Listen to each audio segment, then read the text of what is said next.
In the shadowy halls of Blackthorn Manor, a chilling murder hides behind a locked door. Miss Marple, a sharp-eyed spinster, unravels a deadly secret tied to the Harrow family's past. A cursed land deal, a vanished witness, and a killer among kin. From cryptic ciphers to midnight confessions, every clue pulls her deeper into danger. Can she expose the truth before the manor's shadows claim her? Dive into a gripping tale of betrayal, greed, and one woman's relentless pursuit of justice. Chapter 1. The Enigmatic Letter. The rain tapped softly on the windows of Miss Marple's cosy cottage in St. Mary Mead. It was a grey afternoon, the kind that made you want to curl up with a cup of tea and a good book. Miss Jane Marple, a sharp-eyed woman with silver hair and a knack for noticing things others missed, sat in her favourite armchair by the fire. Her knitting needles clicked gently, shaping a soft blue scarf for her nephew Raymond. The room smelled of lavender and warm scones, fresh from the oven. A small table beside her held a teapot, a delicate china cup, and a plate of biscuits. Everything was peaceful, just the way she liked it. But peace, as Miss Marple knew, never lasted long when a mystery was brewing. On the table, next to her teacup, lay a letter. It had arrived that morning, delivered by young Tommy, the postman's son, who always blushed when Miss Marple thanked him. The envelope was thick, made of creamy paper that felt expensive. The handwriting on it was neat but hurried, as if the writer had been in a rush. There was no return address, only her name, Miss J. Marple, written in bold black ink. The stamp was from London, postmarked 3 days ago. She hadn't opened it yet. Something about it felt odd. Not dangerous, perhaps, but heavy, like it carried a secret that wanted to be told. Miss Marple set her knitting down and picked up the letter. She turned it over in her hands, feeling the weight of the paper. Her eyes, bright and curious despite her age, studied every detail. The wax seal on the back was red, pressed with a symbol she didn't recognize. A circle with a cross inside, like an old family crest. She slid a silver letter opener under the flap and carefully broke the seal. The paper crackled as she unfolded it. The letter was written in the same neat, hurried hand. It began, "Dear Miss Marple, you do not know me, and I am sorry to trouble you. My name is Evelyn Harrow. I am writing because I am in great danger, and I believe you are the only one who can help. They say you see things others cannot, things hidden in plain sight.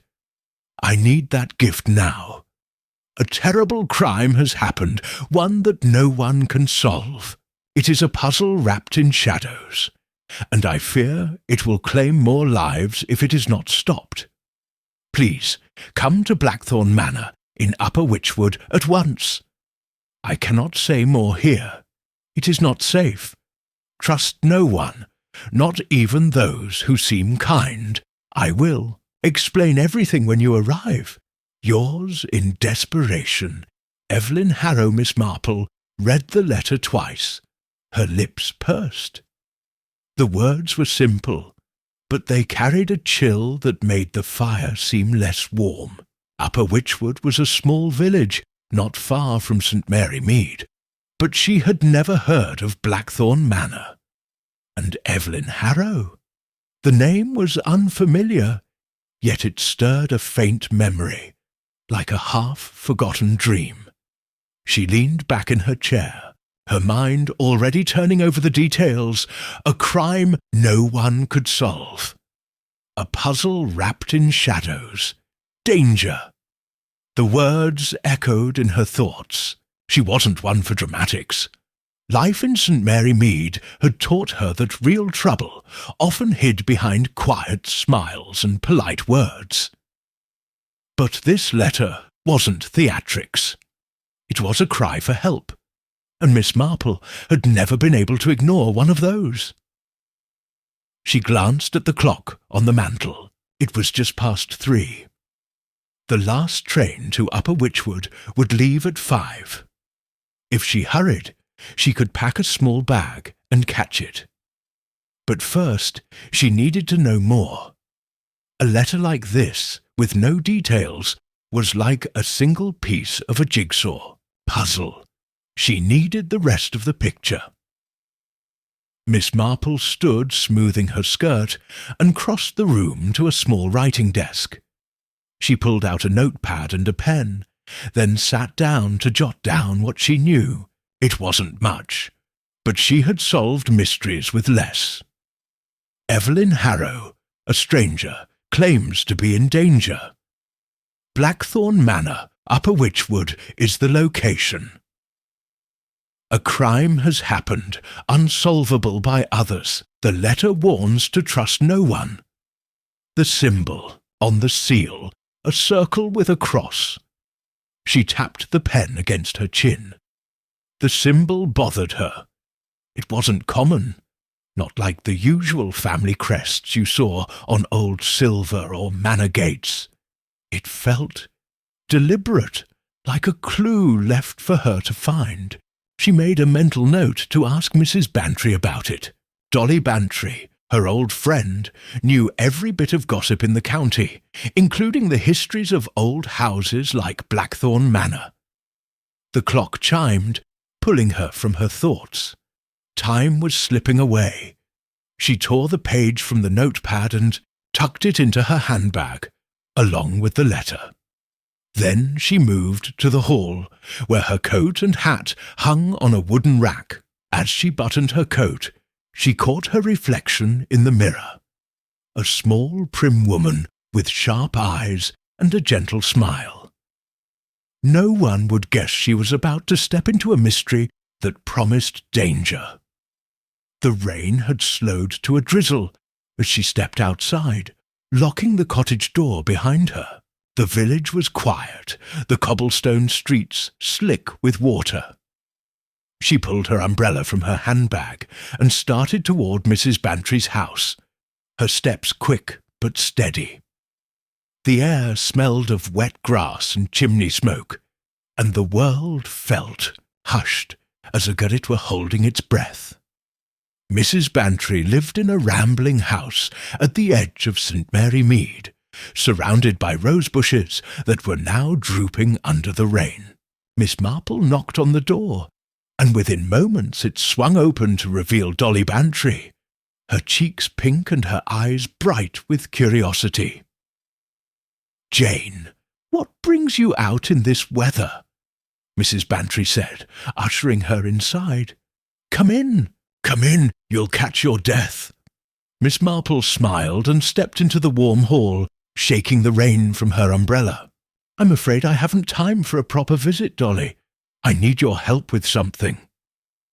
Mrs. Bantry's eyes lit up. She loved a mystery almost as much as Miss Marple did. "Oh, do tell. Is it juicy?" "Perhaps," Miss Marple said, pulling the letter from her handbag. "Have you ever heard of Blackthorn Manor in Upper Wychwood, or a woman named Evelyn Harrow?" Mrs. Bantry frowned, tapping a finger against her chin. Blackthorn Manor. Now, that rings a bell. It's an old place, falling to bits, I think. Owned by the Harrow family, though I don't know much about them. They're not the sort to mix with village folk. As for Evelyn Harrow, I've never heard the name, but I can ask around. Why? What's happened?" Miss Marple handed her the letter. "Read this." Mrs. Bantry scanned the page, her eyebrows climbing higher with every line. "Good heavens, Jane, this sounds serious. A crime no one can solve, and trust no one. You're not going, are you?" "I must," Miss Marple said simply. Someone is in trouble, and they've asked for my help." Mrs. Bantry shook her head. "You're braver than I am, but you can't go alone. What if it's a trap? Let me call Arthur. He'll drive you at least."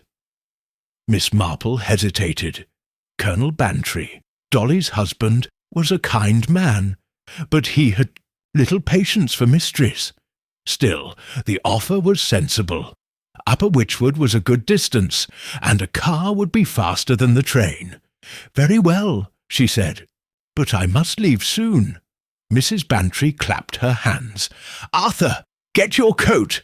Jane's got a mystery to solve." Half an hour later, Miss Marple sat in the back of the Bantry's old Bentley, her handbag on her lap. Colonel Bantry drove, grumbling about the rain and the state of the roads, while Mrs. Bantry chattered beside him, speculating about Blackthorn Manor and the mysterious Evelyn Harrow. Miss Marple listened quietly, her mind elsewhere. The letter lay in her handbag. Its words burned into her memory. Trust no one, not even those who seem kind.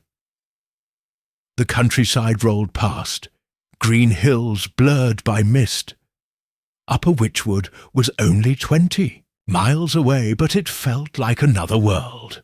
The village, when they reached it, was smaller than St. Mary Mead, with stone cottages huddled around a single church.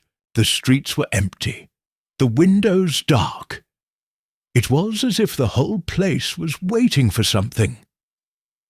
Colonel Bantry slowed the car as they approached a narrow lane marked by a weathered sign, Blackthorn Manor. The lane wound through a grove of twisted trees, their branches bare despite the season. At the end stood the manor itself, a sprawling stone house with ivy creeping up its walls. The windows were tall and narrow, like eyes watching the world. Even in the fading light, it looked old, tired and full of secrets. "This is it," Colonel Bantry said, pulling up to the iron gates. "Sure you want to go in, Jane? Place looks like it's seen better days." Miss Marple nodded. "I'll be fine, Arthur. Thank you both." Mrs. Bantry leaned over the seat. "You be careful, Jane, and send word if you need us. We'll be at the inn in the village." Miss Marple stepped out of the car, her umbrella shielding her from the drizzle. The gates creaked as she pushed them open, and the gravel path crunched under her sensible shoes.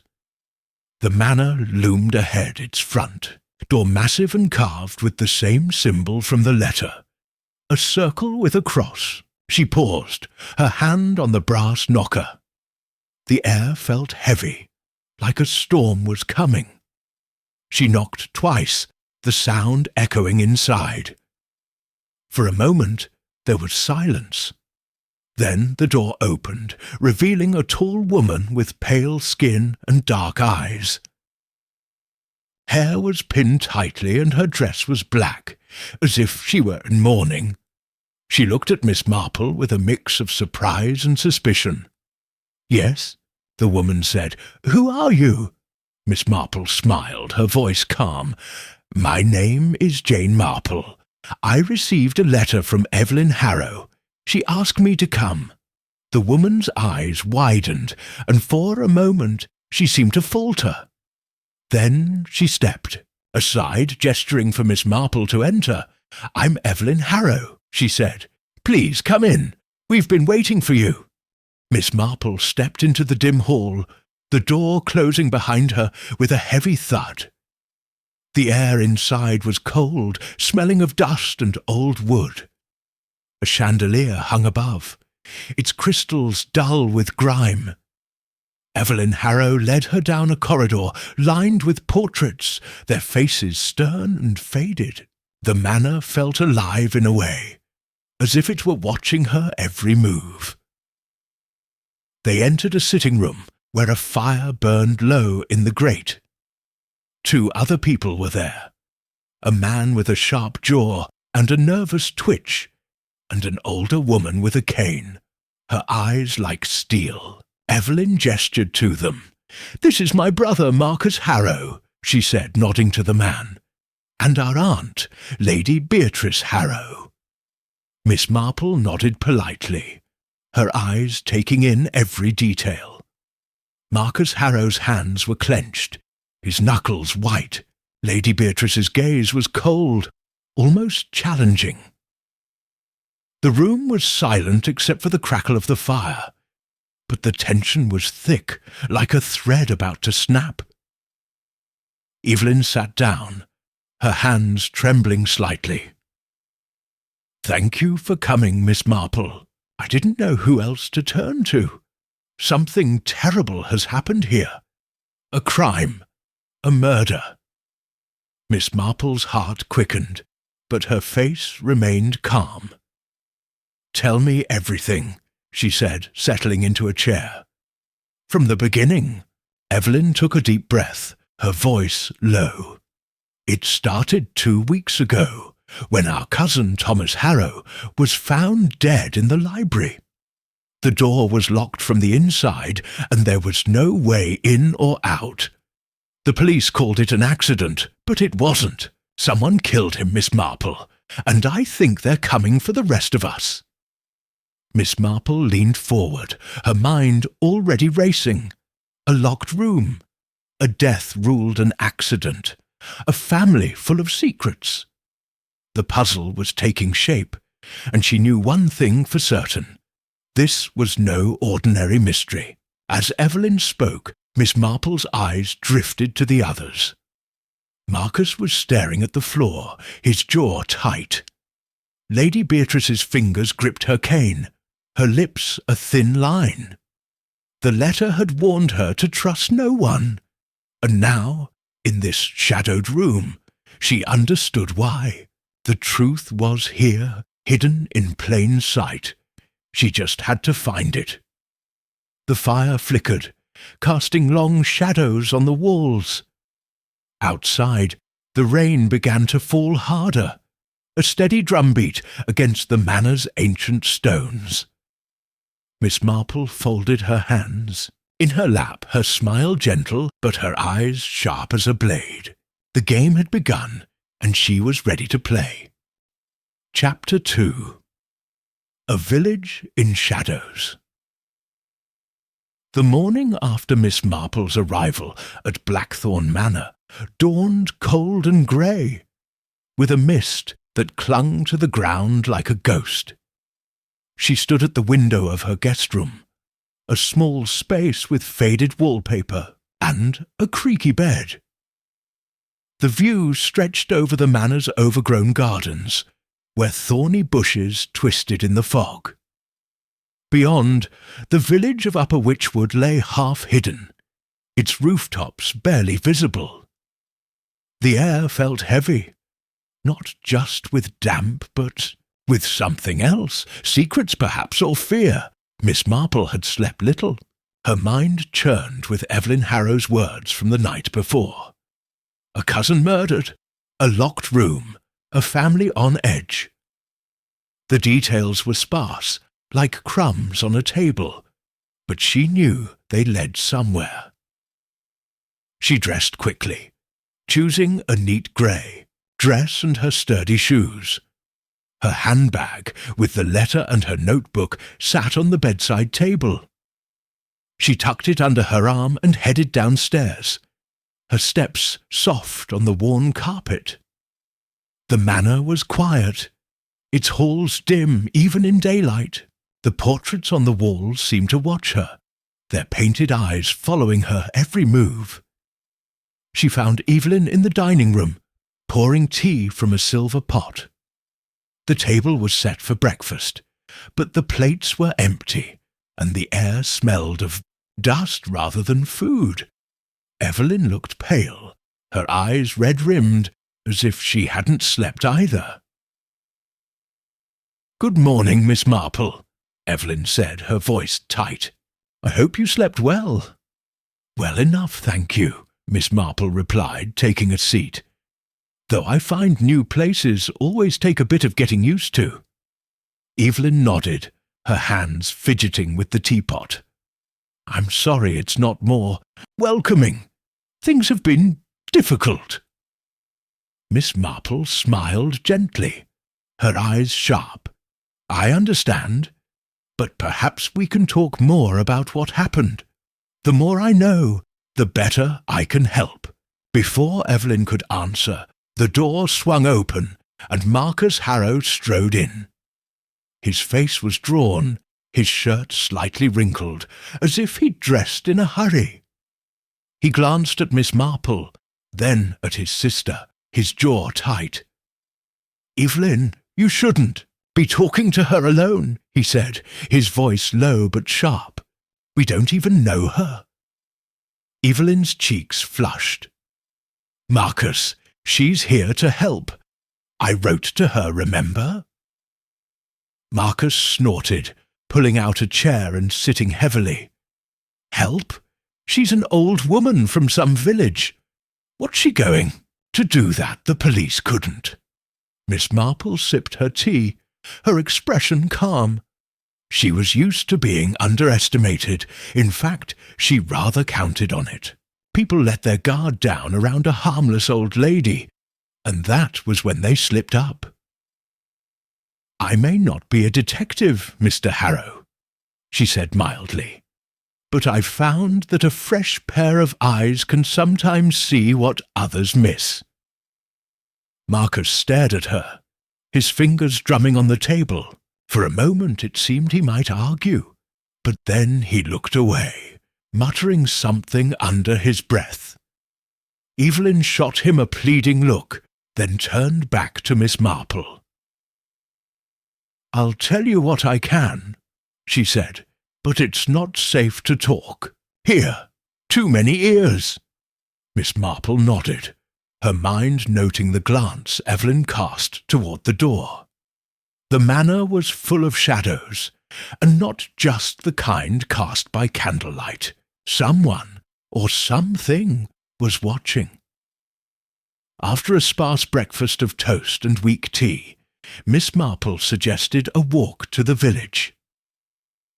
"Fresh air clears the mind," she said, though her real goal was to learn more about Upper Witchwood.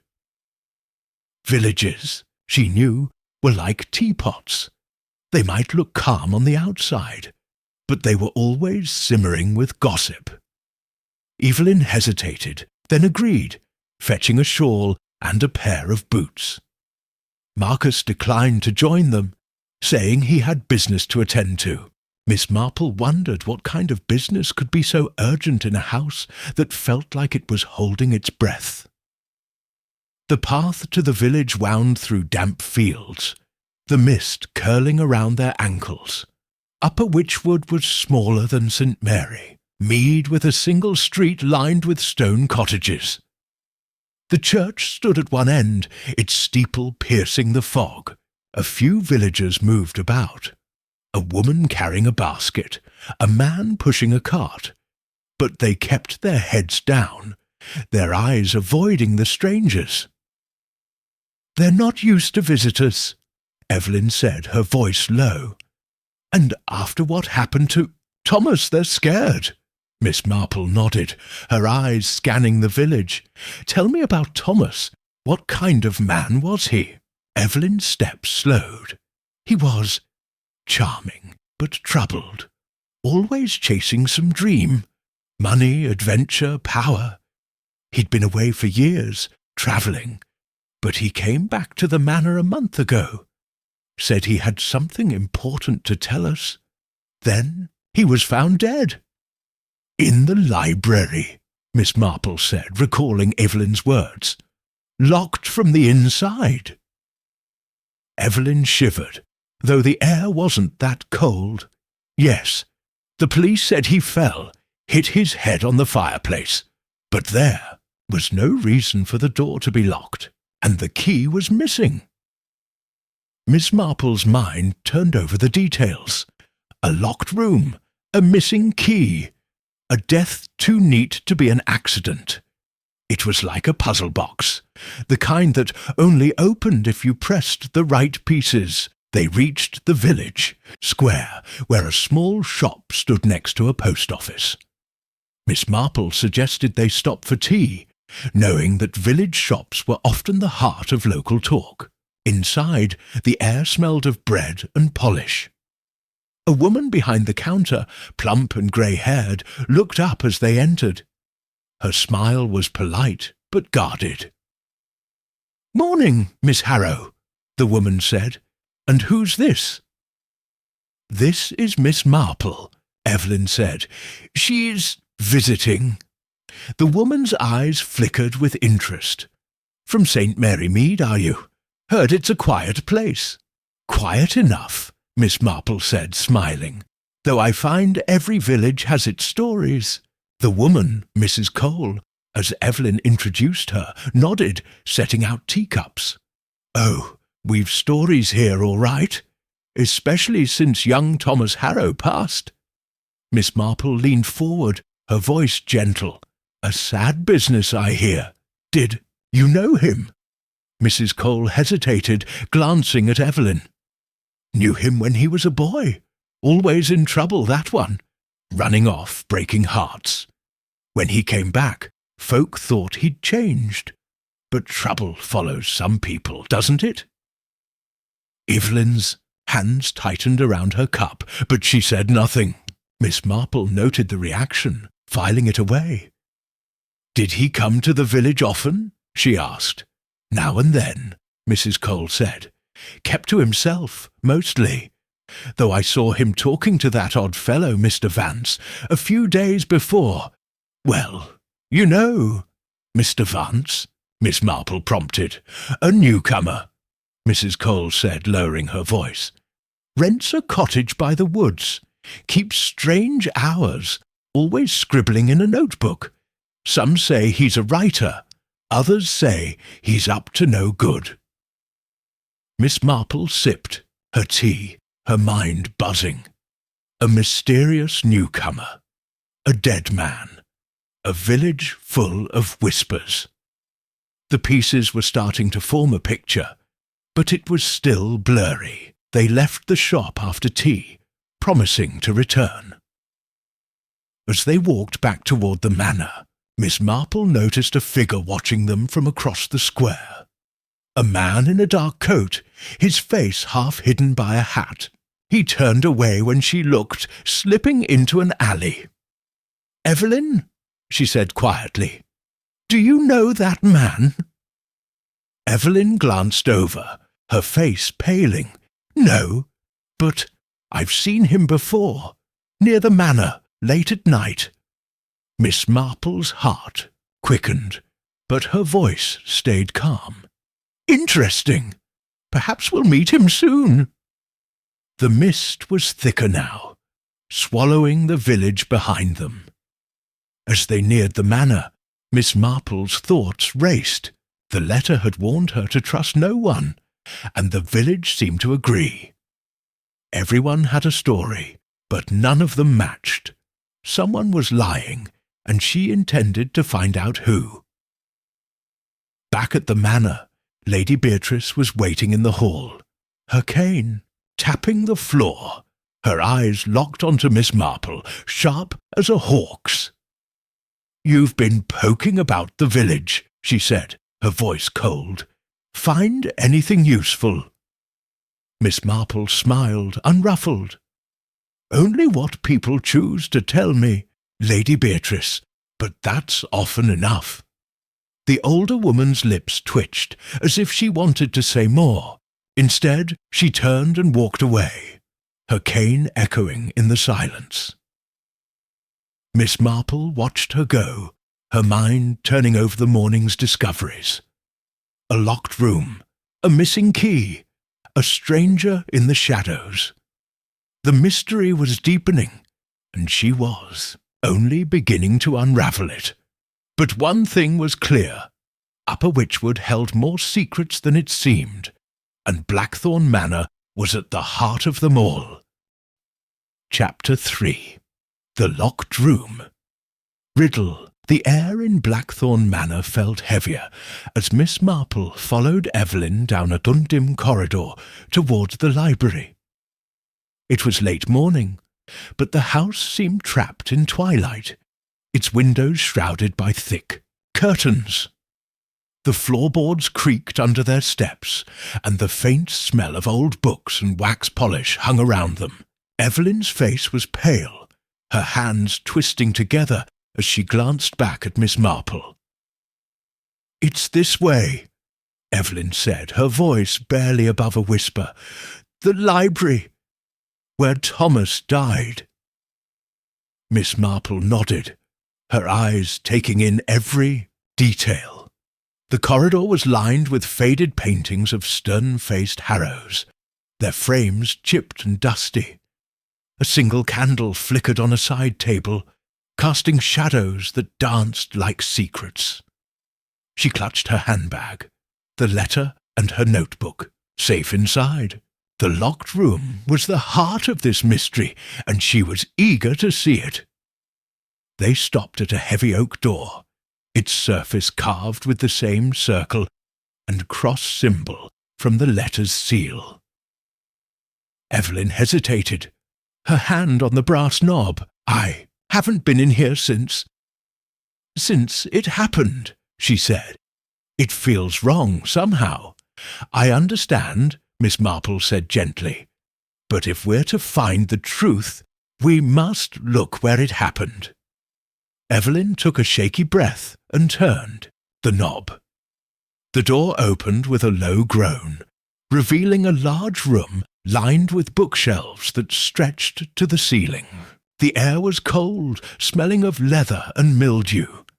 A massive fireplace dominated one wall, its hearth dark with old ash.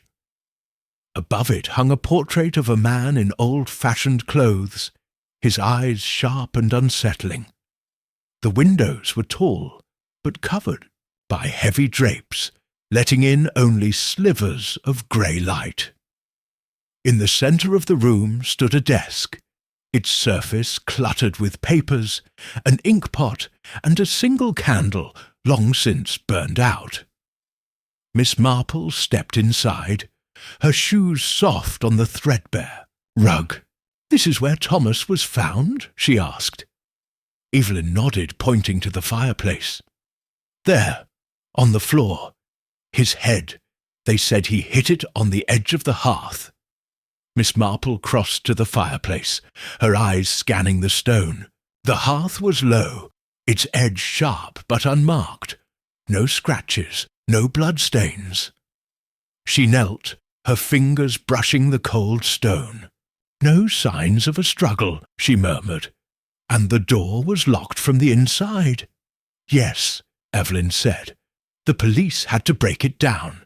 The key was gone, not in the lock or anywhere in the room." Miss Marple stood, her mind racing. A locked room, a missing key, a death too tidy to be chance. She turned to the door, examining the lock. It was old but sturdy, the kind that needed a heavy iron key. The wood around it was splintered where the police had forced it open, but the lock itself was intact.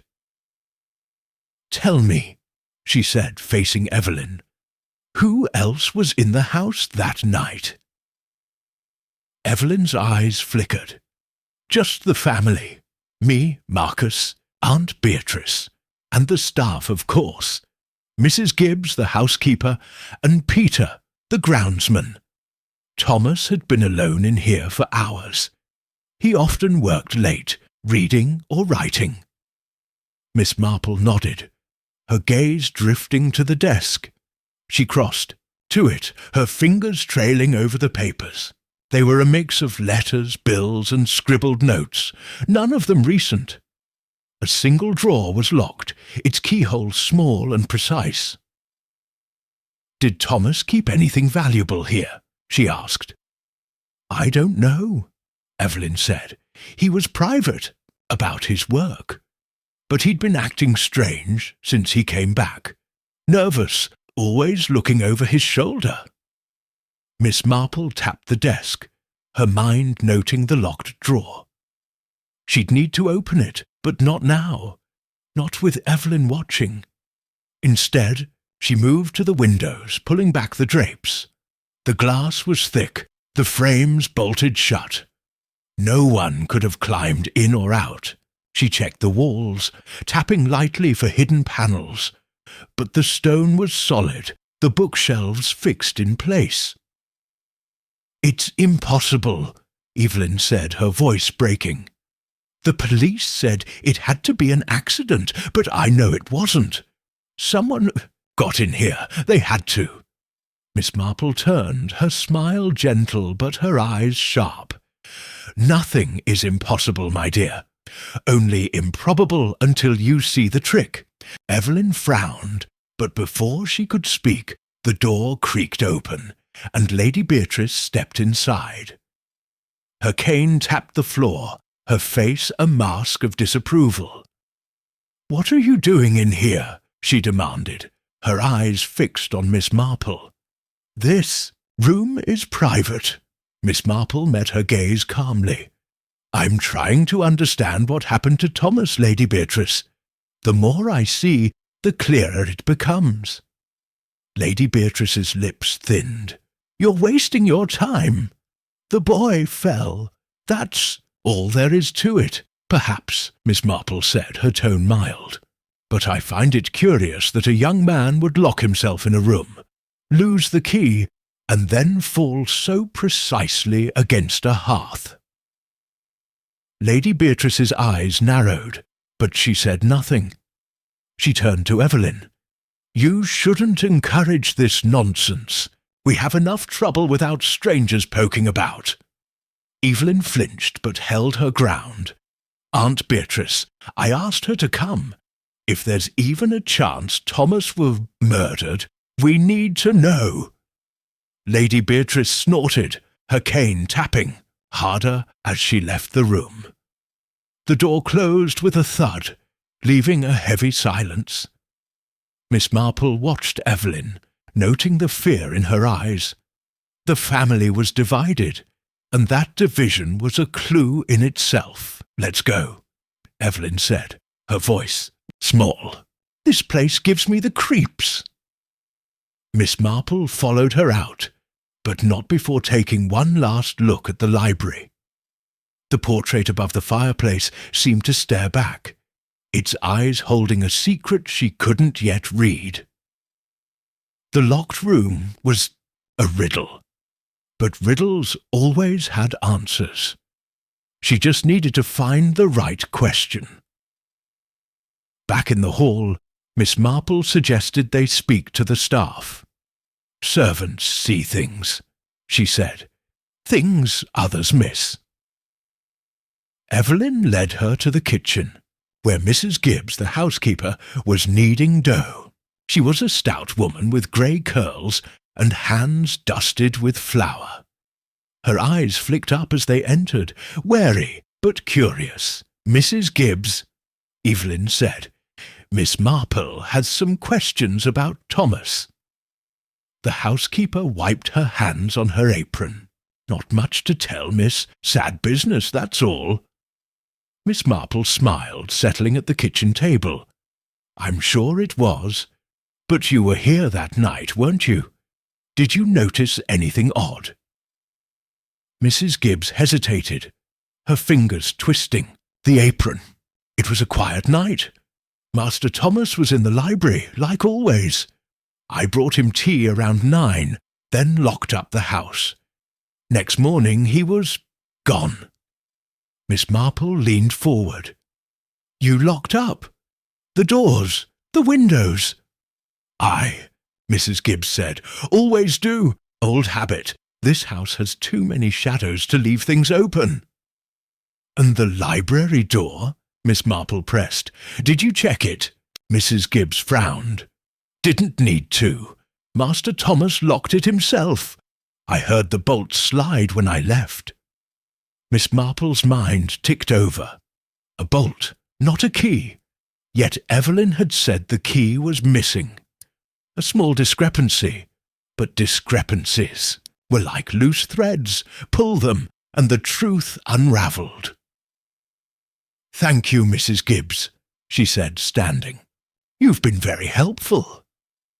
As they left the kitchen, Evelyn looked shaken. "Do you think she's hiding something?" she whispered. "Everyone hides something," Miss Marple said. "The trick is knowing what's worth hiding." They returned to the sitting room, where Marcus was pacing by the fire. He stopped when he saw them, his eyes narrowing. "Find anything in your little investigation?" he asked, his tone sharp. "Only questions," Miss Marple said lightly. "But questions are a start." Marcus muttered something and stalked out, leaving Evelyn and Miss Marple alone. The fire crackled, but the room felt colder now. Miss Marple's thoughts circled back to the library. The locked door, the missing key, the untouched hearth. The answer was there, hidden in plain sight. She just needed to keep looking. Outside, the mist had thickened, swallowing the manor's gardens. Somewhere in Upper Witchwood, a stranger watched from the shadows, and a village held its breath. Miss Marple folded her hands in her lap, her smile as gentle as ever. The locked room riddle was a challenge, but she had never met a puzzle she couldn't solve. Chapter 4. Whispers of the Past. The afternoon light struggled through the clouds, casting a pale glow over Blackthorn Manor. Miss Marple sat in the sitting room, her knitting needles clicking softly as she worked on the blue scarf. The fire crackled, but the room was chilly, as if the house itself refused to warm. Evelyn had gone to rest, claiming a headache, and Marcus was nowhere to be seen. Lady Beatrice sat across from Miss Marple, her cane resting against her chair, her eyes like chips of ice. "You're a persistent woman, Miss Marple," Lady Beatrice said, her voice sharp, "digging into things that don't concern you." Miss Marple smiled, her needles never pausing. "I was invited, Lady Beatrice, and I've never been one to ignore a plea for help." Lady Beatrice snorted, her fingers tightening on the armrest. "Help? You're stirring up trouble, that's what you're doing. Thomas is dead. Nothing you do will change that." "Perhaps not," Miss Marple said mildly, "but understanding why he died might keep others safe." The older woman's lips pressed into a thin line, but she said nothing more. Miss Marple's eyes flicked to her, noting the tension in her posture, the way her gaze darted to the door.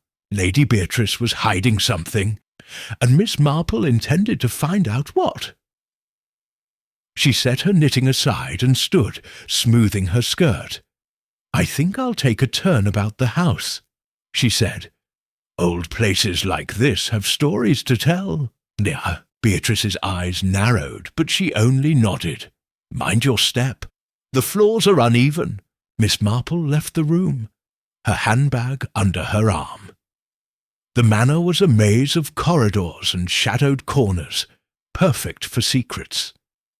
She wanted to explore, to feel the pulse of the house. Places, she knew, held memories as much as people did, and Blackthorn Manor was whispering something she needed to hear. She started in the main hall, where the chandelier hung like a skeleton of light. The portraits along the walls stared down, their faces proud but weary. One caught her eye, a woman in a green dress, her hair dark and her eyes strikingly like Evelyn's. The plaque beneath read, "Cecilia Harrow, 1875. A relative, perhaps, but the resemblance was uncanny. Miss Marple made a mental note to ask Evelyn about her. Moving deeper into the house, she found a narrow staircase leading to the upper floors. The steps creaked under her weight, and the air grew colder as she climbed. But the top was a long hallway, lined with closed doors. She tried one, finding it locked, then another, which opened to a dusty bedroom. The furniture was covered in sheets, the air thick with neglect. A small photograph on the dresser showed a young man in a soldier's uniform, his smile bright but his eyes haunted. She wondered if it was Thomas, or perhaps another Harrow lost to time. As she closed the door, a faint sound caught her ear, a soft thump, like something falling. It came from the end of the hall. Miss Marple moved toward it, her steps careful. The sound came again, louder now, from behind a door, half hidden by a tapestry. She pushed the tapestry aside and tried the knob. It turned easily. The room beyond was small, cluttered with boxes and old furniture. A single window let in a sliver of light, illuminating a figure crouched by a trunk. It was Marcus, his hands frozen on the lid, his face pale as he stared at. "Miss Marple, what are you doing here?" he snapped, standing quickly. A book fell from his hands, landing with a thud on the floor. Miss Marple's eyes flicked to the book, then back to Marcus. "I was exploring," she said calmly.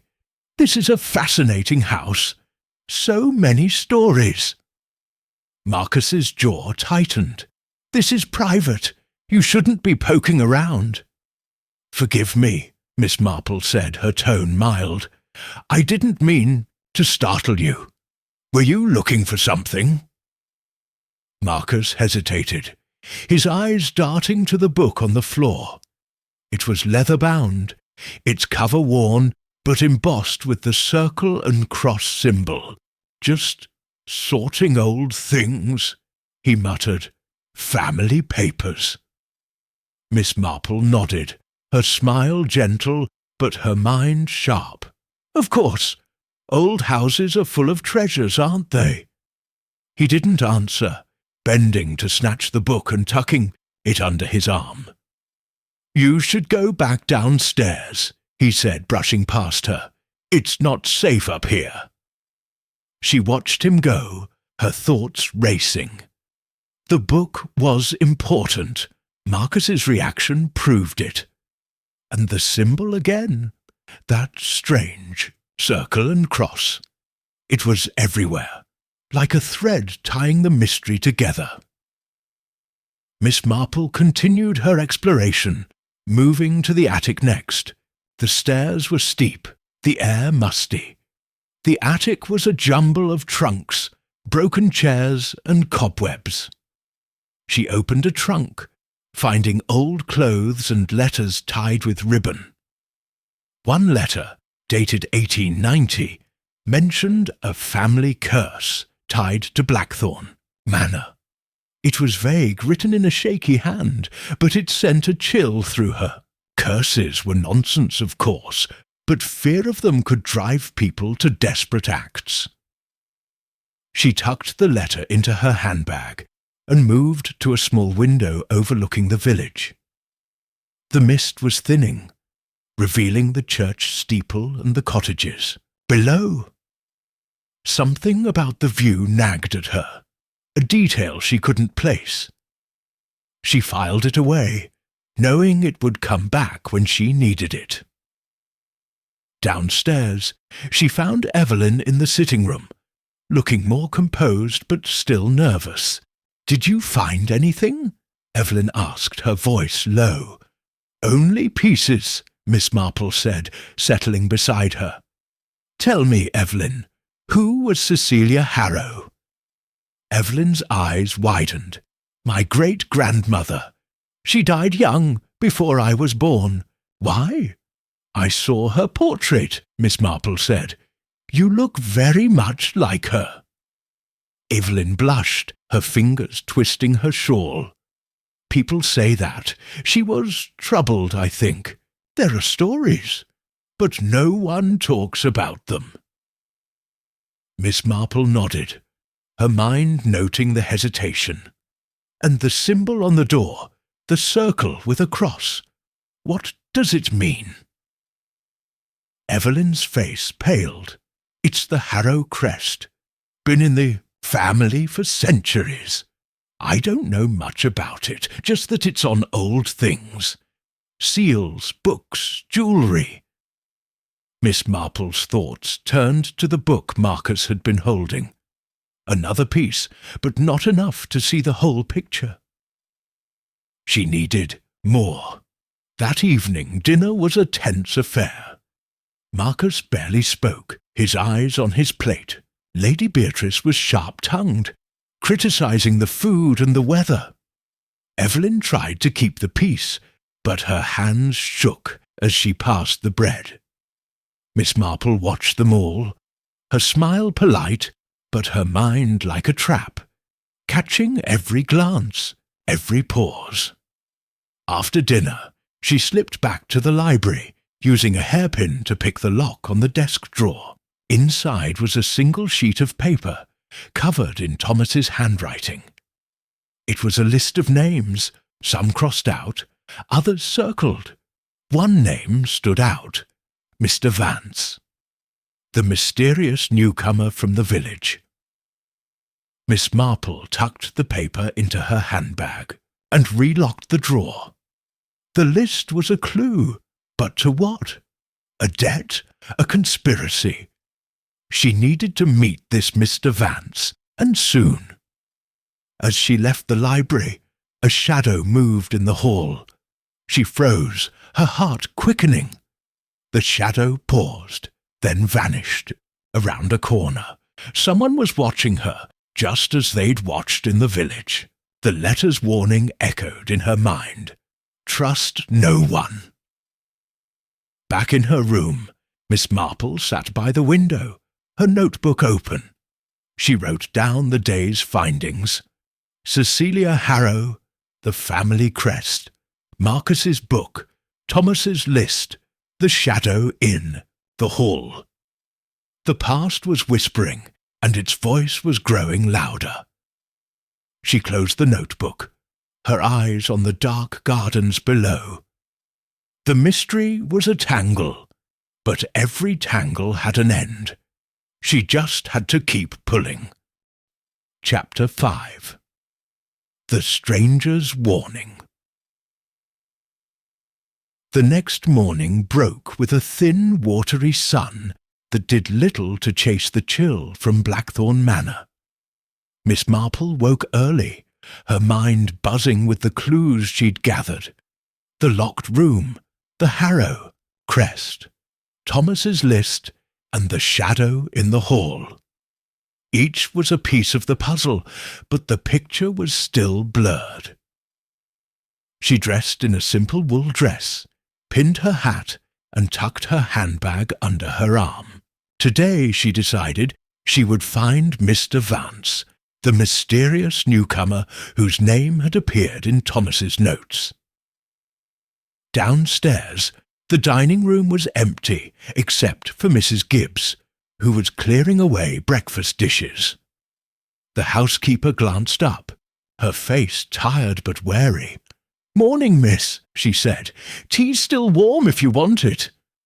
"Thank you," Miss Marple said, pouring a cup.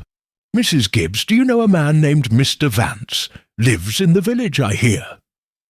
Mrs. Gibbs's hands paused, her eyes flicking to the door. I know of him.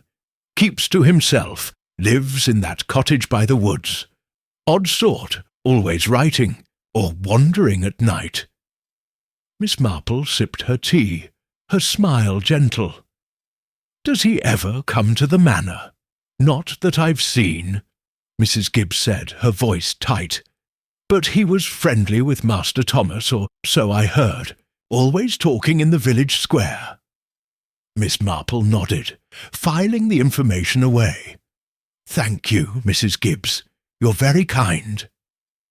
The housekeeper muttered something and hurried out, leaving Miss Marple alone. The manor was quiet, too quiet, as if it were holding its breath. She finished her tea and stepped outside. the air sharp with the scent of damp earth. The village wasn't far, and a walk would give her time to think. The path to Upper Witchwood was muddy, the fields on either side shrouded in mist. Miss Marple's shoes sank slightly with each step, but her pace was steady, her eyes scanning the landscape. The church steeple loomed ahead, a grey shadow against the sky. As she neared the village, she noticed a figure by the road, a man in a dark coat, his hat pulled low. He was the same stranger she'd seen in the square, the one Evelyn had spotted near the manor. He stood still, watching her. Miss Marple's heart quickened, but her face stayed calm. She adjusted her handbag and walked toward him, her steps deliberate. "Good morning," she called, her voice clear. "A chilly day for a stroll, isn't it?" The man stiffened, his face half hidden by the hat. His eyes were sharp, glinting like steel. "You're the woman from the manor," he said, his voice low, with a trace of an accent she couldn't place. "Miss Marple, isn't it?" "I am," she said, stopping a few feet away. "And you are?" He hesitated, then tipped his hat slightly. "Vance, Samuel Vance." Miss Marple's mind raced. So this was the man from Thomas's list. Up close, he was younger than she'd expected, perhaps in his 30s, with a lean frame and a face that was handsome but worn, like someone who'd seen too much. His coat was patched, his boots scuffed, but his eyes held a spark of something. Cunning, perhaps, or fear. "A pleasure to meet you, Mr. Vance," she said, her smile polite. "I hear you knew Thomas Harrow." Vance's jaw tightened, his gaze darting to the trees. "Knew him a bit. He's gone now, so what's it matter?" "It matters to his family," Miss Marple said. "And to me. I'm trying to understand what happened to him." Vance laughed, a short, bitter sound. "You're wasting your time, lady. Some things are better left alone." "Perhaps," she said, her tone mild, "but I've never been good at leaving things alone, especially when someone's been hurt." Vance stepped closer, his voice dropping to a whisper. "Listen, Miss Marple. You seem nice, so I'll give you a warning. Stop poking around. Blackthorn, Manor's got secrets that don't like being found. You keep digging, you'll end up like Thomas." Miss Marple met his gaze, her eyes steady. "Is that a threat, Mr. Vance?" "Not a threat," he said, stepping back. "A fact. Stay away from the manor, and stay away from me." Before she could reply, he turned and strode into the mist, his coat blending with the shadows. Miss Marple watched him go, her heart beating faster, but her mind clear. His warning was a clue, not a deterrent. He knew something tied to Thomas, to the manor, to the mystery, and he was scared. She continued to the village, her thoughts spinning. The square was busier today, with villagers buying bread or chatting by the post office. Mrs. Cole's shop was open, and Miss Marple stepped inside, the bell jingling above the door. "Back again," Mrs. Cole said, wiping her hands on her apron. "What brings you today?" "Just a chat," Miss Marple said, settling at the counter. "I met Mr. Vance on the road. He seems interesting." Mrs. Cole's face soured. "Interesting's one word for him. Always skulking about, asking questions. Says he's writing a book, but I don't buy it. He was thick with Thomas Harrow before the poor lad died." Miss Marple nodded, her eyes on Mrs. Cole's hands, which were twisting a rag nervously. "Did you ever hear what they talked about?" "Not much," Mrs. Cole said. Money, mostly. Thomas owed people, you know. Had a habit of borrowing and not paying back. Maybe Vance was one of them. Miss Marple's mind clicked. Debt was a motive, and motives were the threads of a mystery. Thank you, Mrs. Cole, she said, standing. You've been most helpful. Back at the manor, she found Evelyn in the garden, clipping roses with shaky hands. The air was damp, the flowers drooping under their own weight. Evelyn looked up, her face pale. Did you find him? Vance? I did, Miss Marple said, her voice soft. He warned me to stay away. Said the manor has secrets. Evelyn's scissors slipped, nicking her finger. She gasped, a drop of blood welling up. He's right, she whispered. There's something wrong here. I feel it. Miss Marple handed her a handkerchief, her eyes gentle but sharp. Evelyn, did Thomas owe money to Mr. Vance? Evelyn's eyes widened, her voice barely audible. I don't know. Thomas never told me about his debts.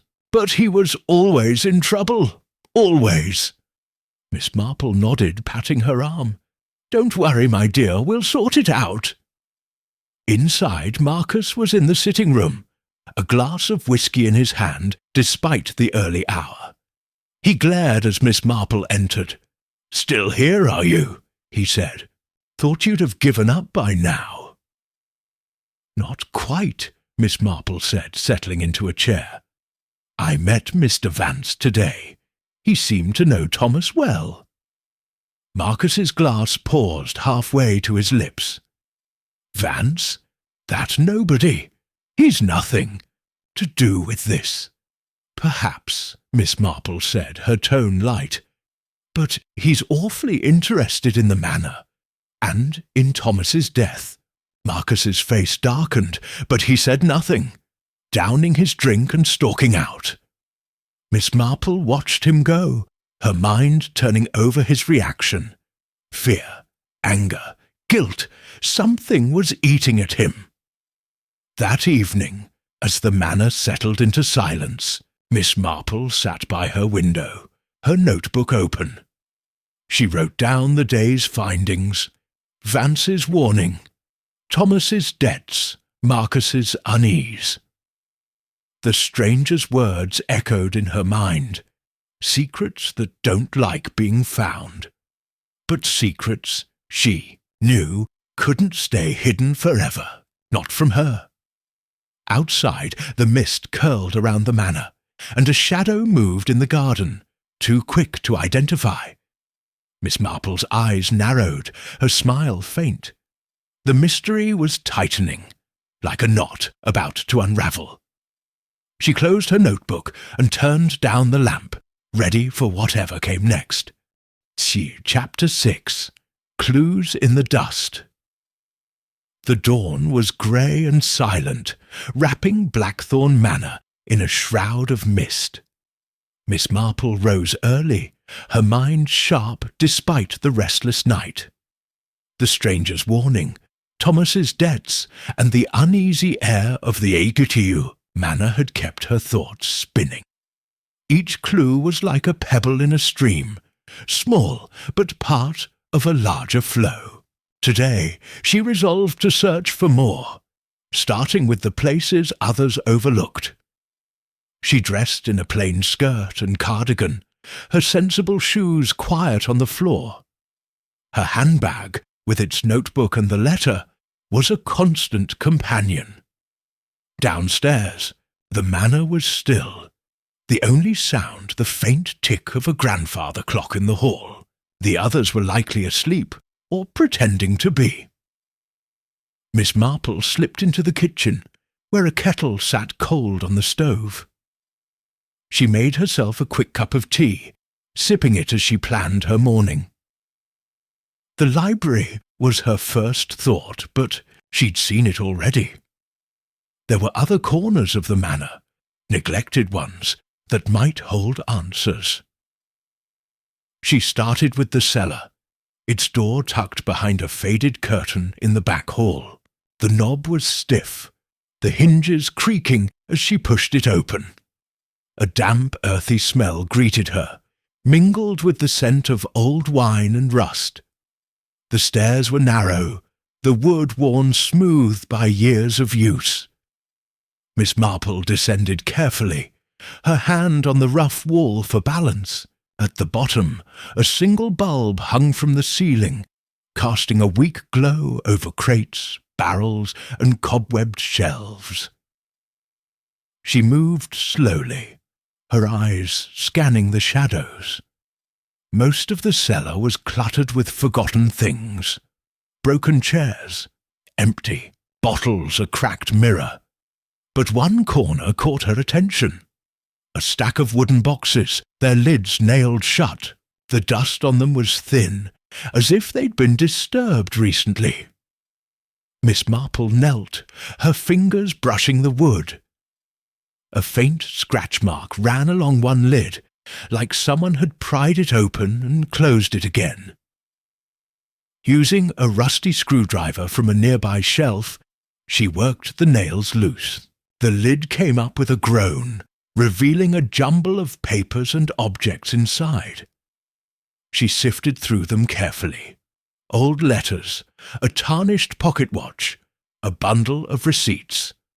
One letter, yellowed with age, was addressed to Cecilia Harrow. Kshu spoke of a family debt that had to be paid, signed by someone named Edward Vance. Miss Marple's pulse quickened. Vance, could it be a relative of Samuel Vance? The name was too close to be chance. She tucked the letter into her handbag and moved to the next box. This one held a small leather journal, its pages brittle but legible. The handwriting was Thomas's, filled with short, frantic notes.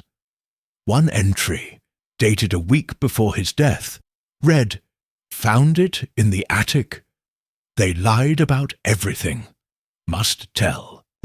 Before it's too late. Another mentioned Vance knows too much. Can't trust him." Miss Marple's eyes narrowed. The journal was a goldmine, but it raised more questions. What had Thomas found? And who had lied? She closed the box and stood, brushing dust from her skirt. The cellar had given her clues, but they were scattered, like leaves after a storm. As she climbed the stairs, a shadow flickered at the top, gone before she could blink. Her heart skipped, but her face stayed calm. Someone was watching, just as they had been since she arrived. Back in the main hall, she heard voices from the sitting room, Evelyn and Marcus, arguing in low tones. Miss Marple paused outside the door, her ears sharp. "You shouldn't have brought her here," Marcus hissed. "She's stirring things up, Evelyn. Things we can't afford to have out." "She's trying to help," Evelyn shot back, her voice trembling. "Don't you want to know what happened to Thomas?" Marcus laughed a harsh sound. "I know enough, and so do you. Let it go." The voices dropped, and Miss Marple slipped away before they could notice her. Marcus's words clung to her mind. I know enough. What did he know? And why was he so eager to keep it buried? She decided to visit the attic again, hoping to find what Thomas had discovered. The stairs creaked louder this time, the air thick with dust. The attic was as she'd left it, a maze of trunks and shadows. She moved to the trunk she'd opened before, checking for anything she'd missed. A small box, tucked in a corner, caught her eye. It was metal, locked with a tiny padlock. She tapped it, hearing something rattle inside. Papers, perhaps, or keys. With no tools to open it, she marked its place and moved on, sifting through other trunks. Most held clothes or old toys, but one contained a bundle of photographs. One showed Thomas as a boy, standing with a woman who looked like Cecilia Harrow. Another showed a group of men in suits, the circle and cross symbol pinned to their lapels. The back of the photo was inscribed, Harrow Council, 1900. Miss Marple tucked it into her handbag, her mind racing. A council tied to the family crest. What did it mean? As she closed the trunk, a floorboard creaked behind her.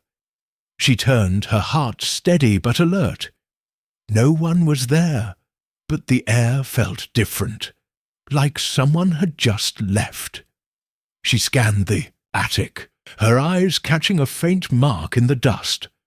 A footprint, too large to be hers. Someone had been here, and recently. Miss Marple descended to the main floor, her thoughts heavy.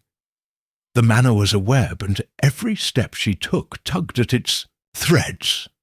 She found Evelyn in the garden, her face pale as she stared at the roses. "Miss Marple," she said, startled, "I didn't hear you." "I move quietly," Miss Marple said, smiling. "Evelyn, tell me about the Harrow Council. Ever heard of it?" Evelyn's eyes widened, her hands clutching her shawl. "It's an old story. My grandfather mentioned it once. Some kind of family group, long gone. Why?" "I found a photograph," Miss Marple said. "It had the crest, the circle and cross." Evelyn shook her head, her voice shaky. "I don't know anything about it. But Thomas was digging into family history before he died. He said it was important." Miss Marple nodded, her mind noting Evelyn's fear. "And this Edward Vance, does the name mean anything to you?" Evelyn frowned. "No, but Vance, you mean the man in the village? Could he be related?" "Perhaps," Miss Marple said. "Families have long memories, my dear." They walked back to the manor, the mist curling around them. Inside, Lady Beatrice was in the sitting room, her cane tapping as she glared at Miss Marple. "Still snooping, are you?" she said. "Find anything worth your trouble?" "Only dust," Miss Marple said lightly. "But dust can tell stories, Lady Beatrice." The older woman's eyes flashed, but she turned away, her silence louder than words. Miss Marple excused herself, heading to her room to review her notes. She spread the letter, the journal, the photograph, and the old letter on the bed, studying them like a map. The Harrow Council, Edward Vance, Thomas's discovery. They were connected, she was sure of it. But how? A knock at the door startled her. It was Mrs. Gibbs, her face flushed. "Miss, there's someone at the gate. Says he needs to see you. Won't give his name." Miss Marple's pulse quickened. She followed Mrs. Gibbs to the front door, where a figure stood in the mist. It was Samuel Vance, his coat damp and his eyes wild. "Miss Marple," he said, his voice low, "I told you to stay away, but you didn't listen. Now it's too late." "Too late for what?" she asked, her voice calm. Vance glanced over his shoulder, as if expecting pursuit. "They know you're close. Watch your back, lady. The manor's not what it seems." Before she could press him, he turned and vanished into the fog. Miss Marple stood at the gate, the air cold against her skin. The clues were piling up, each one dusted with danger. She smiled faintly, her eyes sharp. The mystery was alive, and she was closer than ever to its heart. Chapter 7. The Midnight Confession. The night settled over Blackthorn Manor like a heavy blanket, the mist outside pressing against the windows. Miss Marple sat in her room, the lamp casting a soft glow over her notebook. The day's discoveries, Samuel, Vance's cryptic warning, the Harrow Council, the old letter from Edward Vance swirled in her mind. Each clue was a thread, but the knot they formed was still tight.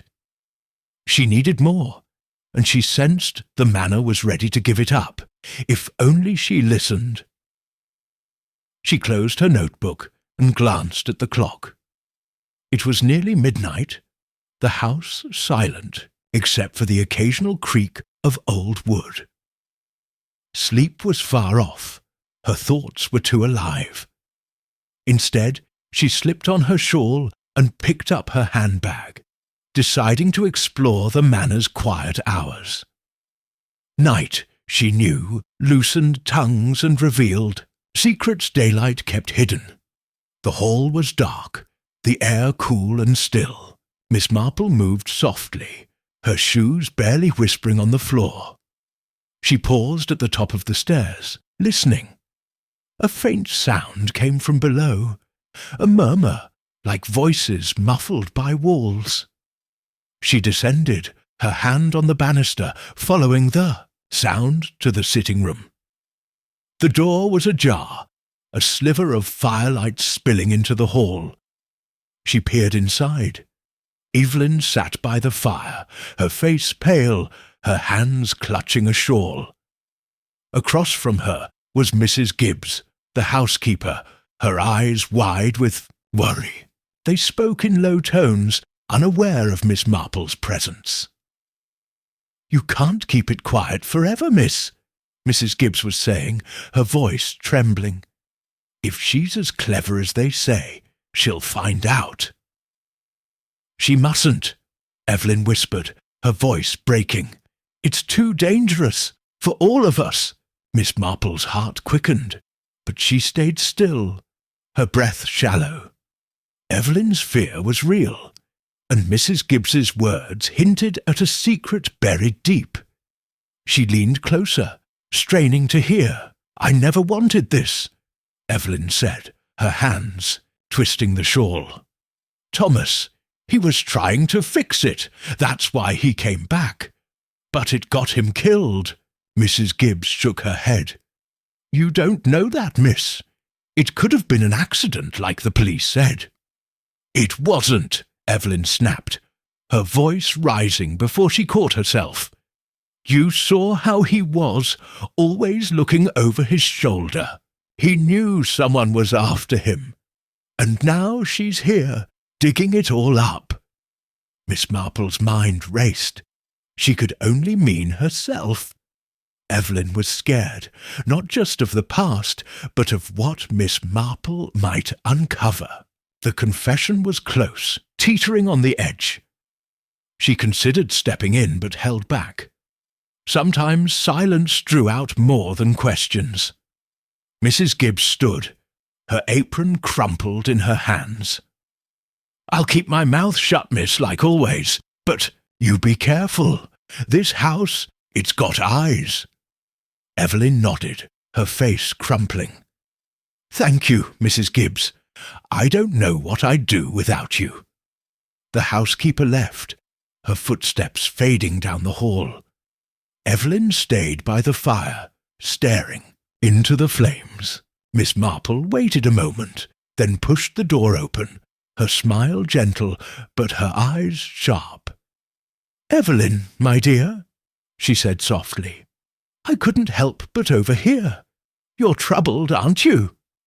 Evelyn gasped, her hand flying to her chest. "Miss Marple, I didn't see you." "I move quietly," Miss Marple said, settling into a chair. "But I'm here now. Why don't you tell me what's weighing on you? It's better out than in." Evelyn's eyes darted to the door, then back to Miss Marple. For a moment it seemed she might bolt, but then her shoulders sagged, and she buried her face in her hands. "I can't," she whispered. "It's too much. You'll think I'm mad." "I've heard many things in my time," Miss Marple said, her voice warm. None of them mad, only human. Evelyn took a shaky breath, her eyes glistening. It's about Thomas. He wasn't just my cousin. He was trying to save us. The family, the manor, everything. There's a secret, Miss Marple. Something old, something terrible. Thomas found it, and it killed him. Miss Marple leaned forward, her hands folded in her lap. What kind of secret, Evelyn? Evelyn hesitated, her voice dropping to a whisper. I don't know all of it. Thomas wouldn't tell me everything. But it's tied to the Harrow Council, that old group you asked about. They did something years ago, something wrong. Thomas said it was still hurting people, even now. He wanted to make it right, but someone stopped him. Miss Marple's mind clicked, the pieces shifting, the photograph, the council, Thomas's, frantic journal entries. They all pointed to a past wrong, one the family couldn't escape. Did he say who stopped him? She asked. Evelyn shook her head, tears spilling down her cheeks. No, but he was scared of someone in the house. He wouldn't even tell me who. And now you're here, asking questions, and I'm afraid you'll end up like him. Miss Marple reached out, patting Evelyn's hand. I'm not so easy to frighten, my dear, but thank you for telling me. It's a start. Evelyn wiped her eyes, her voice small. You won't tell Marcus or Aunt Beatrice, will you? They'd be furious. My lips are sealed, Miss Marple said, her smile reassuring. But her mind was already turning over Evelyn's words. A secret tied to the Harrow Council. A family member Thomas feared. A death that wasn't an accident. The confession had cracked the mystery open, just a little, but it was enough to keep going. She stood, adjusting her shawl. You should rest, Evelyn. Things always look clearer in the morning. Evelyn nodded, her face still pale. Miss Marple left the room, her steps slow but purposeful. The hall was dark, but she felt eyes on her, the same watchful presence she'd sensed before. She climbed the stairs, her hand on the banister, and paused at her door. A faint scratch came from inside her room, like something brushing the floor. She opened the door carefully, her eyes scanning the shadows. The room looked untouched. Bed made, lamp dim, handbag on the table. But the window was slightly ajar, the curtain swaying in the night air. She crossed to it, her heart steady, and closed it firmly. On the floor near the window was a single leaf, damp from the mist. Someone had been here, and not long ago. Miss Marple checked her handbag. The notebook, letter, and clues were all there, undisturbed. Whoever had come wasn't after them, or hadn't had time to look. She sat on the bed, her mind racing. The midnight confession had given her a direction, but it had also raised the stakes. Someone in the manor was desperate to keep the secret buried, and they were watching her every move. She opened her notebook, adding Evelyn's words to the growing list. The Harrow Council's wrong. Thomas's fear. The intruder in her room. The leaf on the floor was a clue too. Someone from outside, perhaps, or someone who wanted her to think so. Samuel Vance's face flashed in her mind, his warning still fresh. They know you're close. Miss Marple closed the notebook and turned off the lamp, but she didn't sleep. The manor creaked around her, its whispers louder now. The confession had been a step forward, but the path was growing darker. She folded her hands, her smile faint but resolute. The truth was near, and she would find it, no matter who tried to stop her. Chapter 8. A tangled web of motives. Morning light crept through the heavy curtains of Blackthorn Manor, pale and thin, as if reluctant to disturb the shadows. Miss Marple sat at the small desk in her room, her notebook open, the pages filled with neat, precise notes. Evelyn's midnight confession had added weight to the mystery. A secret tied to the Harrow Council, Thomas's fear of someone in the house, and now an intruder in her room.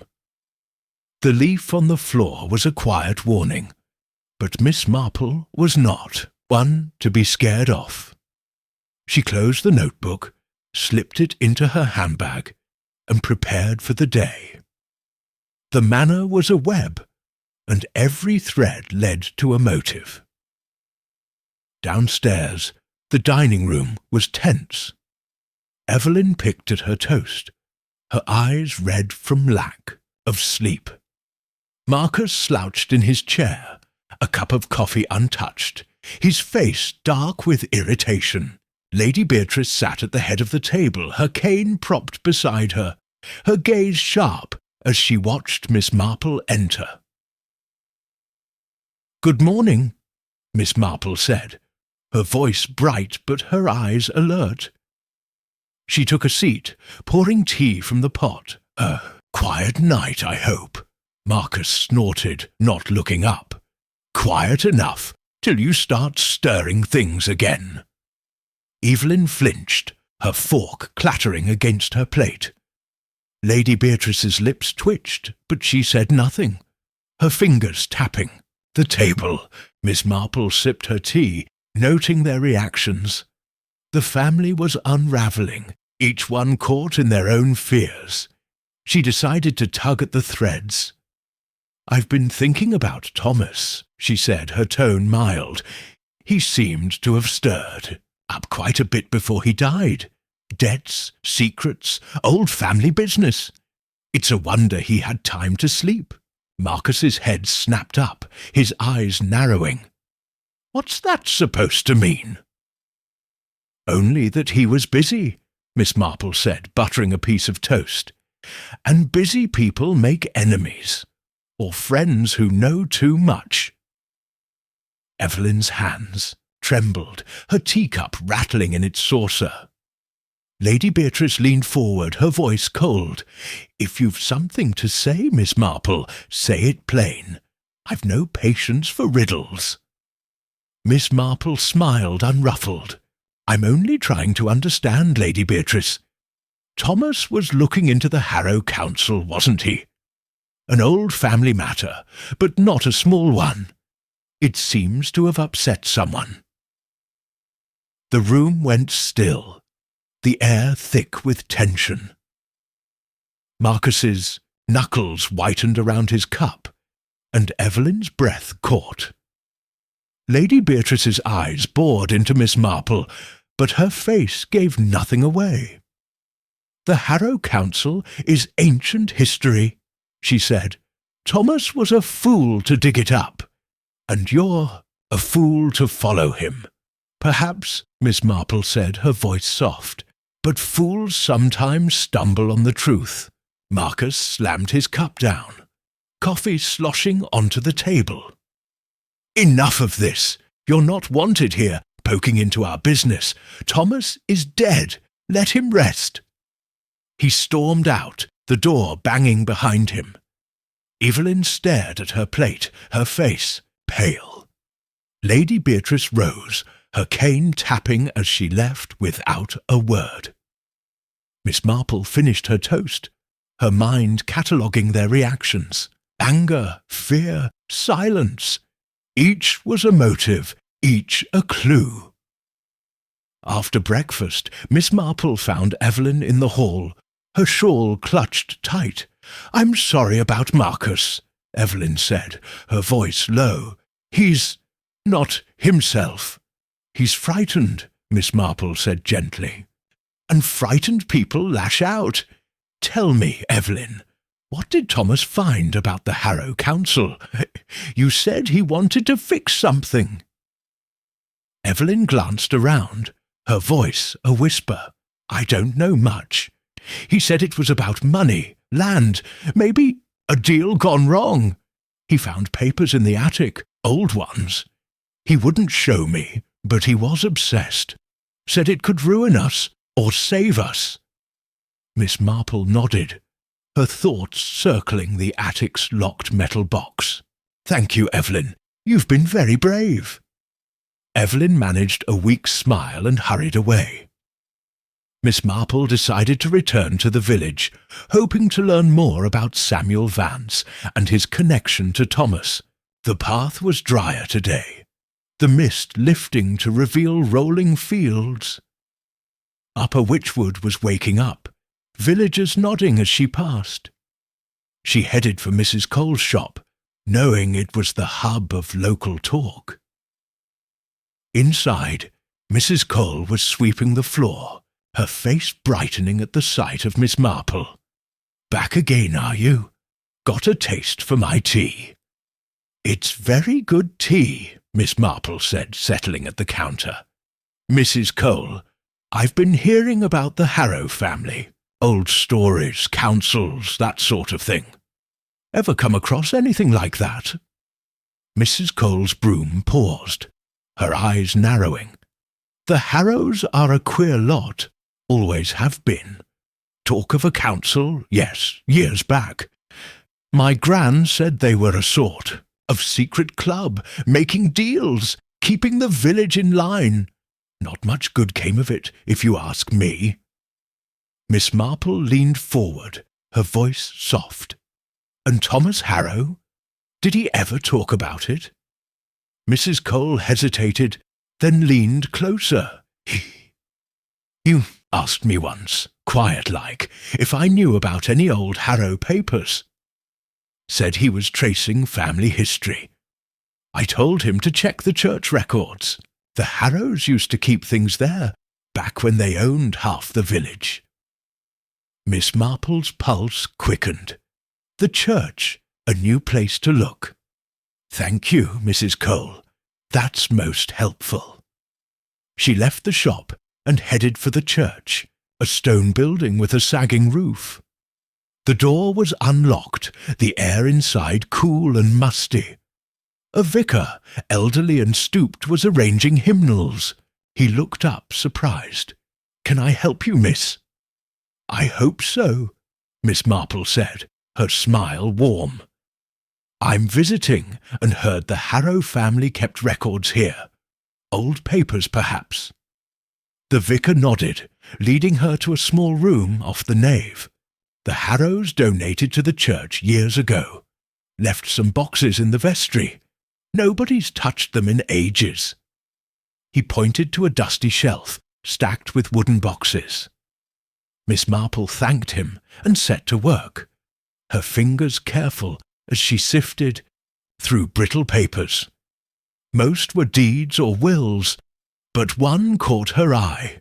A ledger marked Harrow Council, 1895.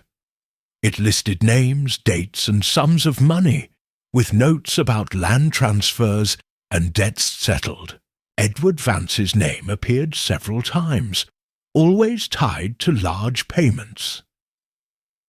Miss Marple tucked the ledger under her shawl, promising to return it. The vicar waved her off, uninterested. As she stepped outside, a shadow moved behind the churchyard. Wall, Vance, his hat low, his eyes on her.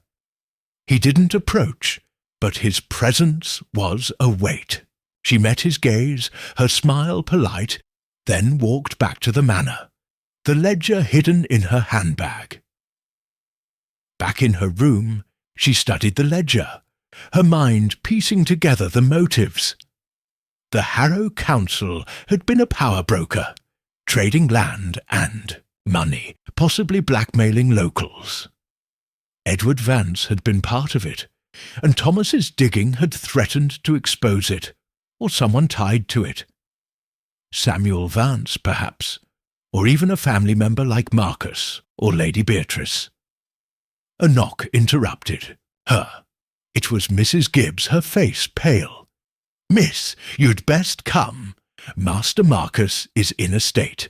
Found something in the library." Miss Marple followed her downstairs, her heart steady.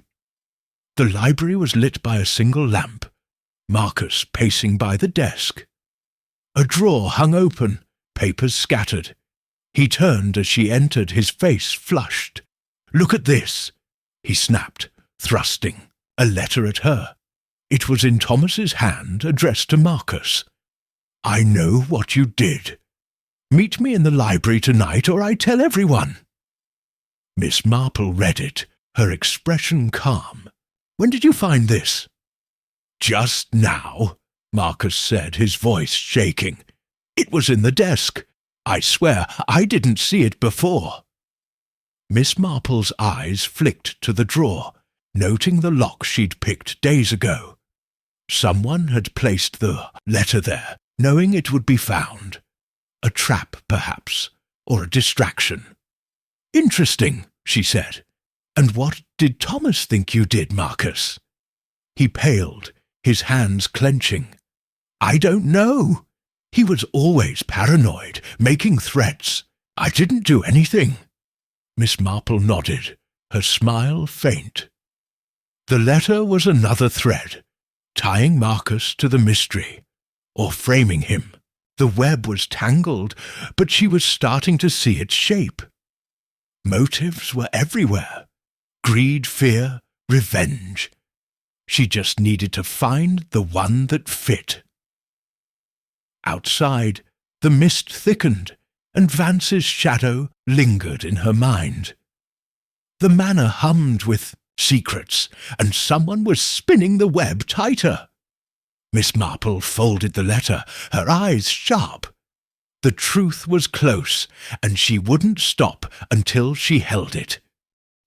Chapter 9. The Vanishing Witness. The morning air was sharp, cutting through the mist that clung to Blackthorn Manor.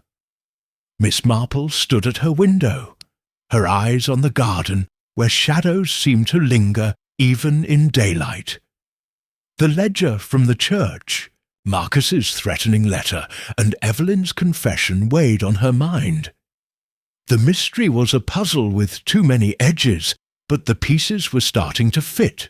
Someone in the manor or the village was pulling strings. And the latest clue, a letter accusing Marcus, felt like a move in a dangerous game. She dressed quickly, pinning her hat and tucking her handbag under her arm.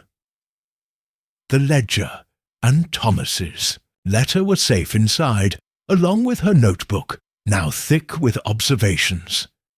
Today, she needed to find Samuel Vance again. His name kept surfacing, on Thomas's list, in the old council records, in village gossip. He was a witness to something, and his warnings suggested he knew more than he'd let on. But witnesses, she knew, could vanish when pressed. Downstairs, the manor was restless. Evelyn was in the dining room, her face pale as she stirred her tea. Marcus was absent, likely brooding after the letter's discovery. Lady Beatrice sat by the window, her cane tapping a slow rhythm, her eyes following Miss Marple like a hawk. The air crackled with unspoken words. "Good morning," Miss Marple said, taking a seat. "I trust everyone slept well." Evelyn managed a weak nod, but Lady Beatrice's lips curled. "Sleep is for those with clear consciences," she said. "You've been busy, Miss Marple. Find anything to justify your meddling?" "Only questions," Miss Marple replied, pouring tea. "But questions have a way of leading to answers." Lady Beatrice's eyes narrowed, but she said nothing, turning back to the window. Miss Marple sipped her tea, her mind on Vance. I needed to reach him before he slipped away. or someone made him disappear. After a quick breakfast, she excused herself and headed for the village. The path was familiar now, the mud hardened by a night of frost. Upper Witchwood was quiet, the cottages shuttered against the cold. She aimed for Vance's cottage by the woods, guided by Mrs. Cole's directions. The village square was empty, but a prickle on her neck told her she was watched. She glanced back, catching a flicker of movement behind a wall, too quick to identify, but enough to sharpen her senses. Vance's cottage was small, its roof sagging and its windows dark. The garden was overgrown, nettles choking the path. Miss Marple knocked, her knuckles firm against the weathered door. No answer. She knocked again, then tried the knob. It turned, the door creaking open to reveal a dim, cluttered room. The air smelled of ink and stale smoke. "Mr. Vance," she called, stepping inside. The silence was heavy, broken only by the drip of a leaky pipe. A table held scattered papers, a pen lying as if dropped mid-sentence.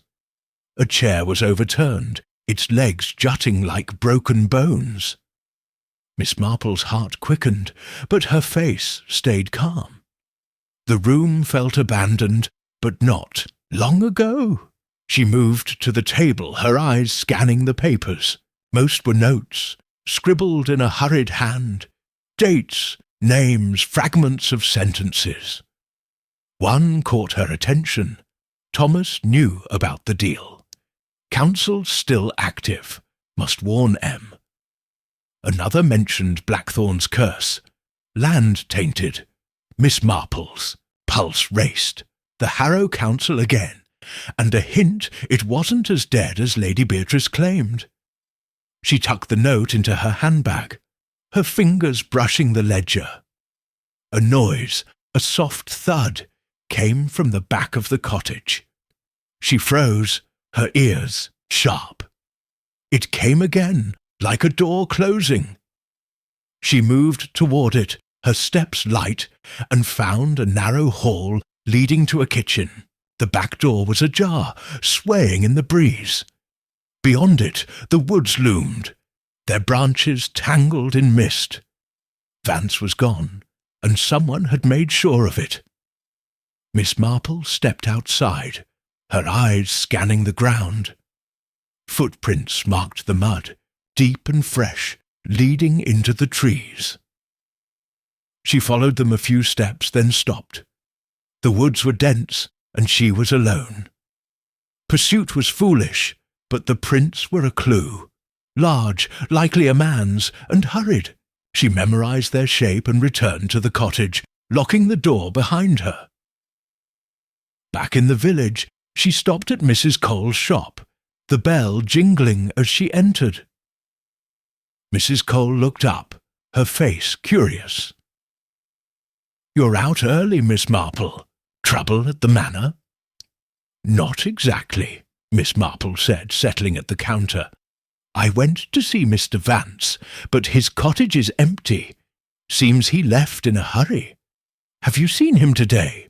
Mrs. Cole's eyes widened, her hands pausing on a jar of biscuits. "Vance? Not since yesterday, skulking by the church. He's always slipping off, though. Probably in the woods, writing his nonsense." Miss Marple nodded, her mind noting the church mention. Did he ever talk about the Harrows, or their old council? Mrs. Cole frowned, leaning closer. "Not to me, but he was nosy. Asked old Mr. Tate at the pub about Harrowland deals years back. Said he was researching history, but it felt like more. Tate didn't like it. Said Vance was stirring up ghosts."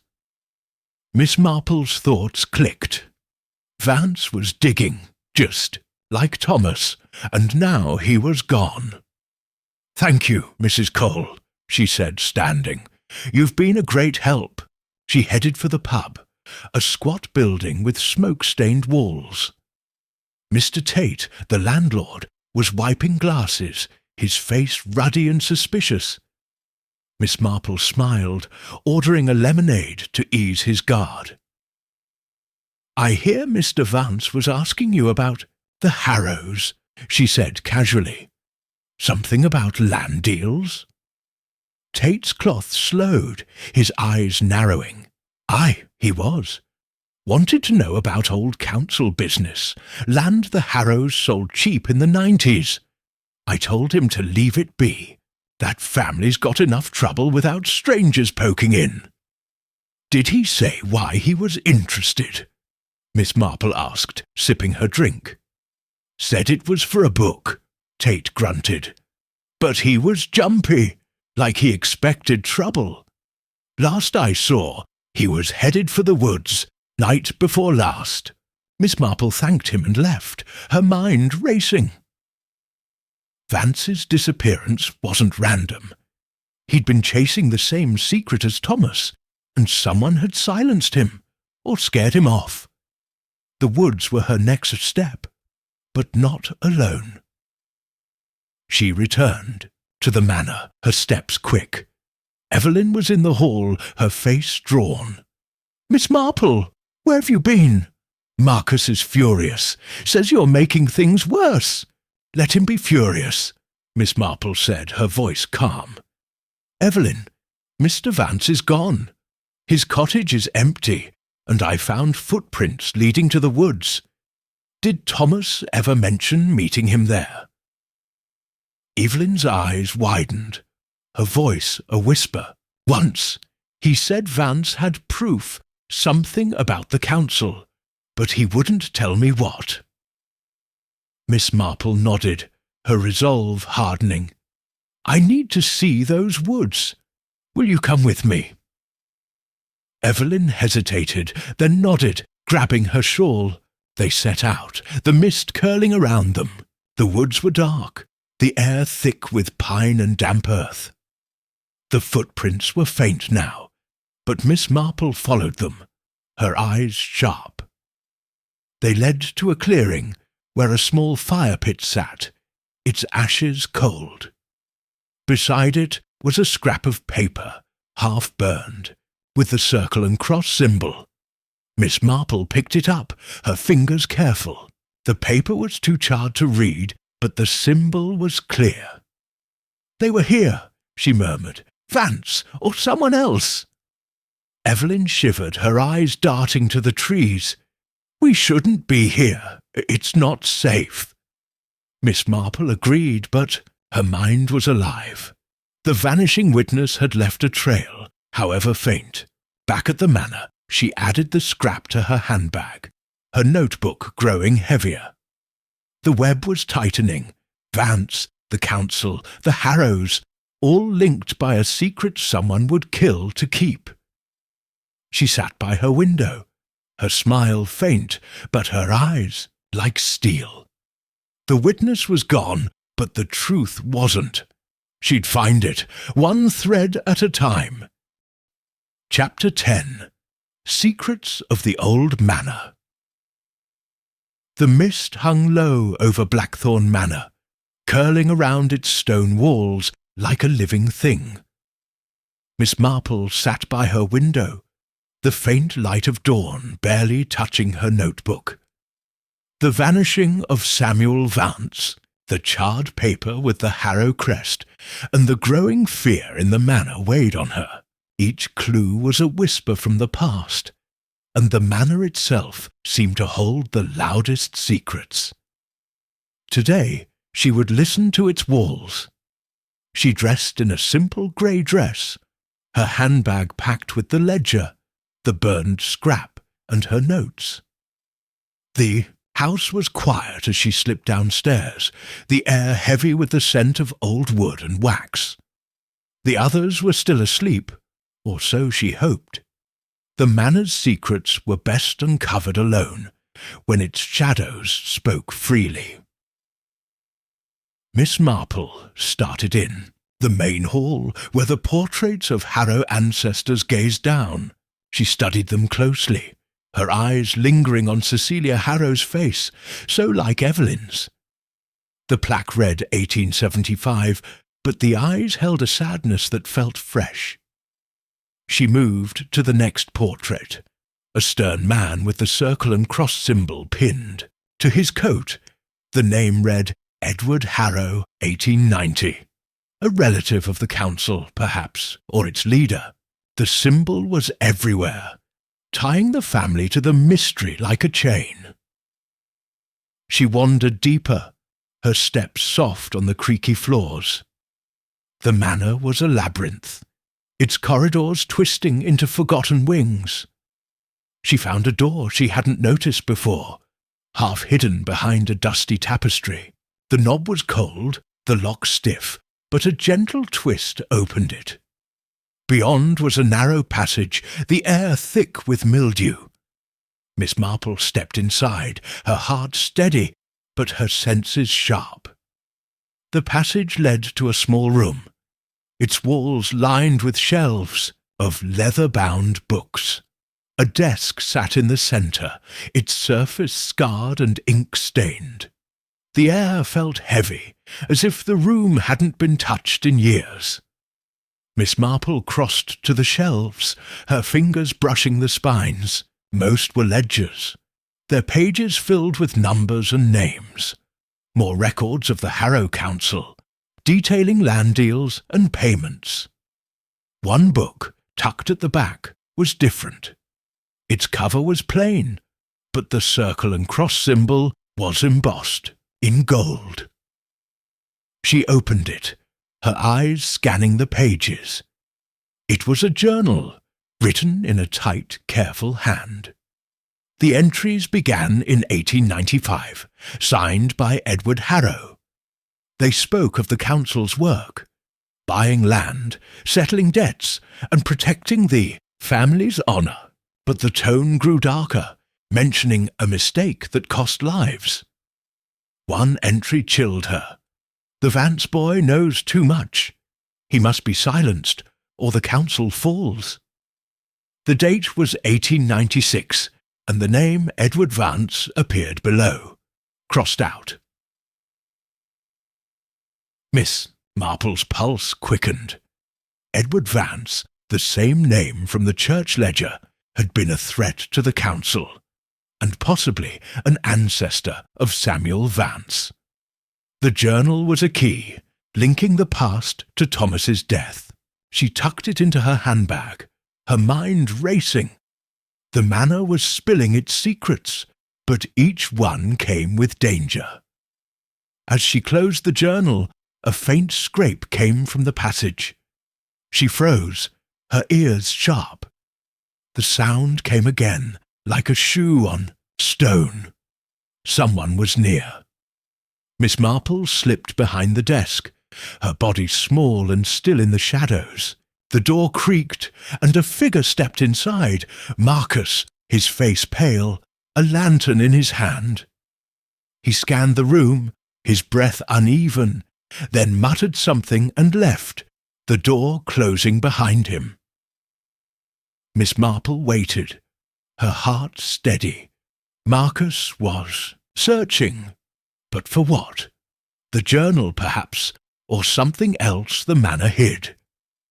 She emerged from her hiding place and returned to the main hall, her steps careful. The house was waking now, voices drifting from the dining room. She joined the others, her face calm, but her mind alive with the journal's words. Evelyn was at the table, her hands trembling as she poured tea. Lady Beatrice sat stiffly, her cane tapping the floor. Marcus entered moments later, his eyes avoiding Miss Marple's. The tension was thick, each glance a silent accusation. Miss Marple sipped her tea, her voice light. "This manor is full of history, isn't it? So many old rooms, old stories." Lady Beatrice's eyes narrowed. "History is best left alone, Miss Marple. You'd do well to remember that." "Perhaps," Miss Marple said, buttering a scone. "But stories have a way of coming out. especially when they're unfinished." Marcus's cup clattered, his face flushing. "What's that supposed to mean?" "Only that the past shapes the present," Miss Marple said, her smile gentle. "Thomas thought so, didn't he? Digging into old council business." Evelyn gasped, her teacup shaking. Lady Beatrice's cane stopped tapping, her voice cold. "You're treading on thin ice, Miss Marple. Thomas was a fool, and you're following his path." Miss Marple met her gaze unruffled. "Fools sometimes find what others miss, Lady Beatrice." The meal ended in silence, the family scattering like leaves in a wind.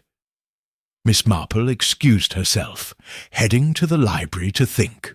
The room was as she'd left it. The fireplace cold, the portrait of Edward Harrow staring down. She sat at the desk, pulling the journal from her handbag. Its pages confirmed what she'd suspected. The Harrow Council had been more than a family, group. It was a shadow over the village, trading power and silence for profit. Edward Vance had been a victim, or a rebel, and his name carried a grudge that reached Samuel Vance. A noise at the door made her look up.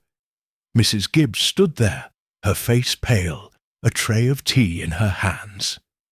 "Thought you might want this, miss," she said, setting it down. Her eyes flicked to the journal, widening slightly. "Thank you, Mrs. Gibbs," Miss Marple said, her voice warm. "You've worked here a long time, haven't you? Ever hear of the Harrow Council?" Mrs. Gibbs's hands twisted her apron, her voice low. "Old tales, miss. My mother worked here, said the council was trouble. Made deals, broke promises. Folk in the village still whisper about it." "And Edward Vance?" Miss Marple pressed, watching her closely. Mrs. Gibbs froze, then shook her head. "Just a name, miss, long gone." She hurried out, leaving the tea untouched. Miss Marple leaned back, her mind turning. Mrs. Gibbs knew more than she said, and her fear was a clue. The manor's secrets were rooted in the council, and Thomas had died for them. But who was guarding them now? Marcus with his nervous searches, Lady Beatrice with her icy control, or someone outside like the vanished Vance? That afternoon, Miss Marple walked the manor's grounds, her eyes on the windows. A curtain twitched in an upper room, and she caught a glimpse of Evelyn's face, pale and watching. The manor was a cage, and its occupants were trapped by guilt, fear, or something darker. She returned to her room, locking the door, and spread the journal's pages on the bed. The council's mistake was the key, and she was close to naming it. As night fell, a soft knock came at her door. She opened it to find Evelyn, her eyes wide with panic. "Miss Marple, I found something in Thomas's room. You need to see it." Miss Marple followed her down the hall, her senses alert. Thomas's room was small, its furniture plain. Evelyn pointed to a loose floorboard, pried open to reveal a hidden space. Inside was a single key, heavy and old, with the circle and cross symbol etched on its handle. "It's for the library," Evelyn whispered. "The locked door. Thomas kept it hidden." Miss Marple's heart raced, but her voice was calm. "Well done, Evelyn. This changes everything."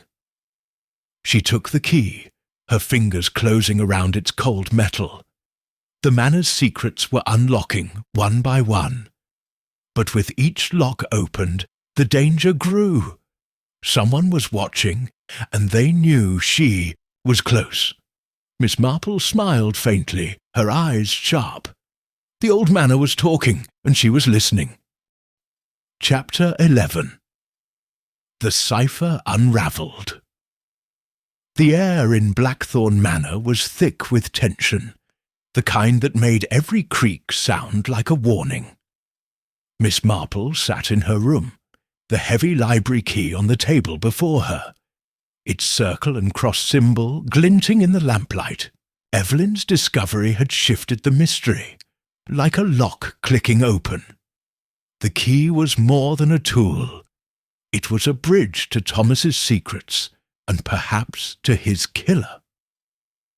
Miss Marple's notebook lay open, her pen scratching as she added the key to her growing list of clues: the Harrow Council, Samuel Vance's disappearance, the journal's dark hints, and now this. She dressed carefully, choosing a dark skirt and a warm shawl. The manor was cold, its stones holding the chill of secrets. Her handbag was heavy with the ledger, the journal, and the burned scrap from the woods. She slipped the key inside, its weight a reminder of the risk she was taking. The library held answers, but answers came with danger. Downstairs, the house was quiet, the family scattered. Evelyn had promised to keep the key's discovery secret, but Miss Marple knew trust was thin. Marcus's anger, Lady Beatrice's cold control, and Mrs. Gibbs's nervous glances all pointed to hidden motives. Someone in the manor was watching, and the key might draw them out. Miss Marple headed for the library, her steps soft but purposeful. The corridor was dim, the portrait's eyes following her. The library door loomed ahead, its carved symbol a silent challenge. She inserted the key, its teeth grinding in the old lock. The bolt slid back with a heavy thunk, and the door creaked open, revealing the familiar room, bookshelves, fireplace, and the stern portrait of Edward Harrow. She locked the door behind her, ensuring privacy. The air was musty, the silence heavy. Miss Marple moved to the desk, her eyes scanning for anything she'd missed. The drawer she'd picked before was empty now, the papers gone. Someone had been here since her last visit. She turned to the bookshelves, running her fingers along the spines. One book, a thick volume on local history, felt loose. She pulled it out, and a folded paper slipped to the floor. It was a single sheet, covered in Thomas's handwriting. The text was strange, a jumble of letters and numbers: K3L9P2, R7T4M8, V1N6Q5. Below it, in smaller script, was a note: Council's Code. Attic holds the rest. Miss Marple's pulse quickened. A cipher, a puzzle within the puzzle. Thomas had been hiding something, and this was his way of protecting it. She tucked the paper into her handbag and moved to the fireplace, checking the hearth where Thomas had died. The stone was still unmarked, no trace of blood or struggle. The locked room was a lie, she was sure now. The key proved someone could have entered, and the cipher suggested Thomas had been guarding something worth killing for. A soft thud came from the hall, like a footstep muffled by carpet. Miss Marple froze, her ears sharp. The sound didn't repeat, but the air felt heavier, as if someone lingered just beyond the door. She slipped the key into her pocket and moved to the window, parting the drapes. The garden was dark, the mist swirling, but a shadow moved near the gate, too far to identify, but close enough to unsettle.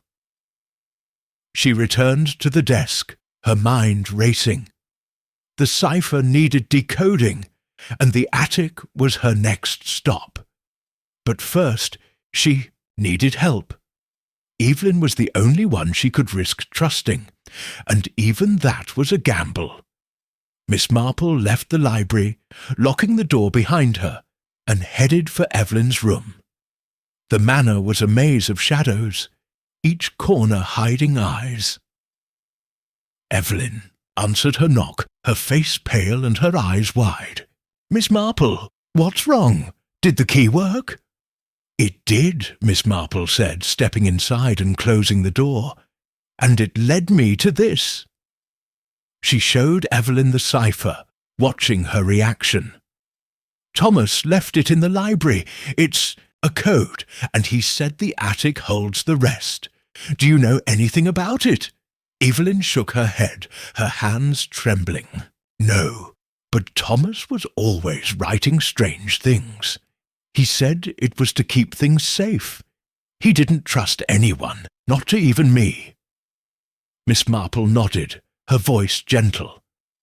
"Will you come to the attic with me? We need to find what he meant." Evelyn hesitated, then nodded, grabbing her shawl. They climbed the narrow attic stairs, the air growing colder with each step. The attic was as cluttered as before, trunks and boxes casting long shadows. Miss Marple led the way to the metal box she'd found earlier, its padlock glinting. She tried the library key, but it didn't fit. Evelyn pointed to a trunk nearby, its lid slightly ajar. "There," she whispered. "Thomas used to hide things in that one." Miss Marple opened it, sifting through old clothes and papers. The bottom was a small notebook, its pages filled with Thomas's handwriting. It was a code book, listing letters and numbers paired with words. She compared it to the cipher. K3L9P2 translated to deal, R7T4M8 to land, V1N6Q5 to curse. The message was clear: deal, land, curse. The council's secret tied to land and a curse. Perhaps the mistake Edward Harrow's journal mentioned. Miss Marple's heart raced, but her face stayed calm. "This is it," she said. "Thomas found proof of something the council did. A land deal, maybe, that went wrong. It's why he was killed." Evelyn's eyes filled with tears. "But who? Who would do this?" "Someone who benefits from silence," Miss Marple said, tucking the notebook into her handbag. "Or fears the truth." A creak came from the stairs, sharp and deliberate. Miss Marple grabbed Evelyn's arm, pulling her behind a trunk. Footsteps approached, slow and heavy. A figure appeared in the doorway. Marcus, his face pale, a lantern in his hand. He scanned the attic, his breath uneven, then muttered something and left, the stairs groaning under his weight. Evelyn trembled, her voice a whisper. "He's looking for it, isn't he?" "Perhaps," Miss Marple said, her eyes sharp. "Or he's afraid we'll find it first." They waited until the manor was silent, then slipped back to Miss Marple's room. She locked the door, spreading the cipher and code book on the table. The message was clear, but its meaning was still veiled. A land deal, a curse, a council that refused to die. Marcus's presence in the attic was no coincidence. He was part of the web, but as a spider or a fly. That evening, dinner was a storm waiting to break. Marcus drank heavily, his eyes avoiding Miss Marple's. Lady Beatrice was silent, her cane still, her face a mask. Evelyn barely ate, her hands knotted in her lap. Miss Marple spoke little, her mind on the cipher. The manor was closing in, its secrets pressing against her. As she returned to her room, a shadow moved in the hall, too quick to follow. She locked her door, checking the window. Another leaf lay on the sill, damp and fresh. Someone was taunting her or warning her. She added it to her notes, her smile faint, but her resolve iron. The cipher was unravelled, but the truth was still hidden. The manor's heart was beating, and she was closer than ever to its pulse. Chapter 12. Shadows at the Gala. The evening sky over Blackthorn Manor was bruised with clouds, the air heavy with the promise of rain. Inside, the manor buzzed with an uneasy energy, its halls lit by flickering candles for a rare event, a gala to honour the Harrow family's legacy. Miss Marple stood in her room, adjusting her modest black dress in the mirror. The gala was unexpected, announced by Lady Beatrice that morning, and it felt like a stage set for secrets to spill, the unravelled cipher, Deal Land Curse, and the hidden codebook burned in her mind, along with Marcus's suspicious prowling and the ever-present shadow of Samuel Vance's disappearance. Tonight, she sensed, the mystery would shift. Her handbag was heavier now, packed with the ledger, journal, codebook, and the library key. She pinned her hat, its brim low to shield her sharp eyes, and headed downstairs. The main hall was transformed, its chandelier polished to a dull glow, tables laden with wine and canapes. Villagers mingled with a few well-dressed strangers, local gentry perhaps, or council descendants.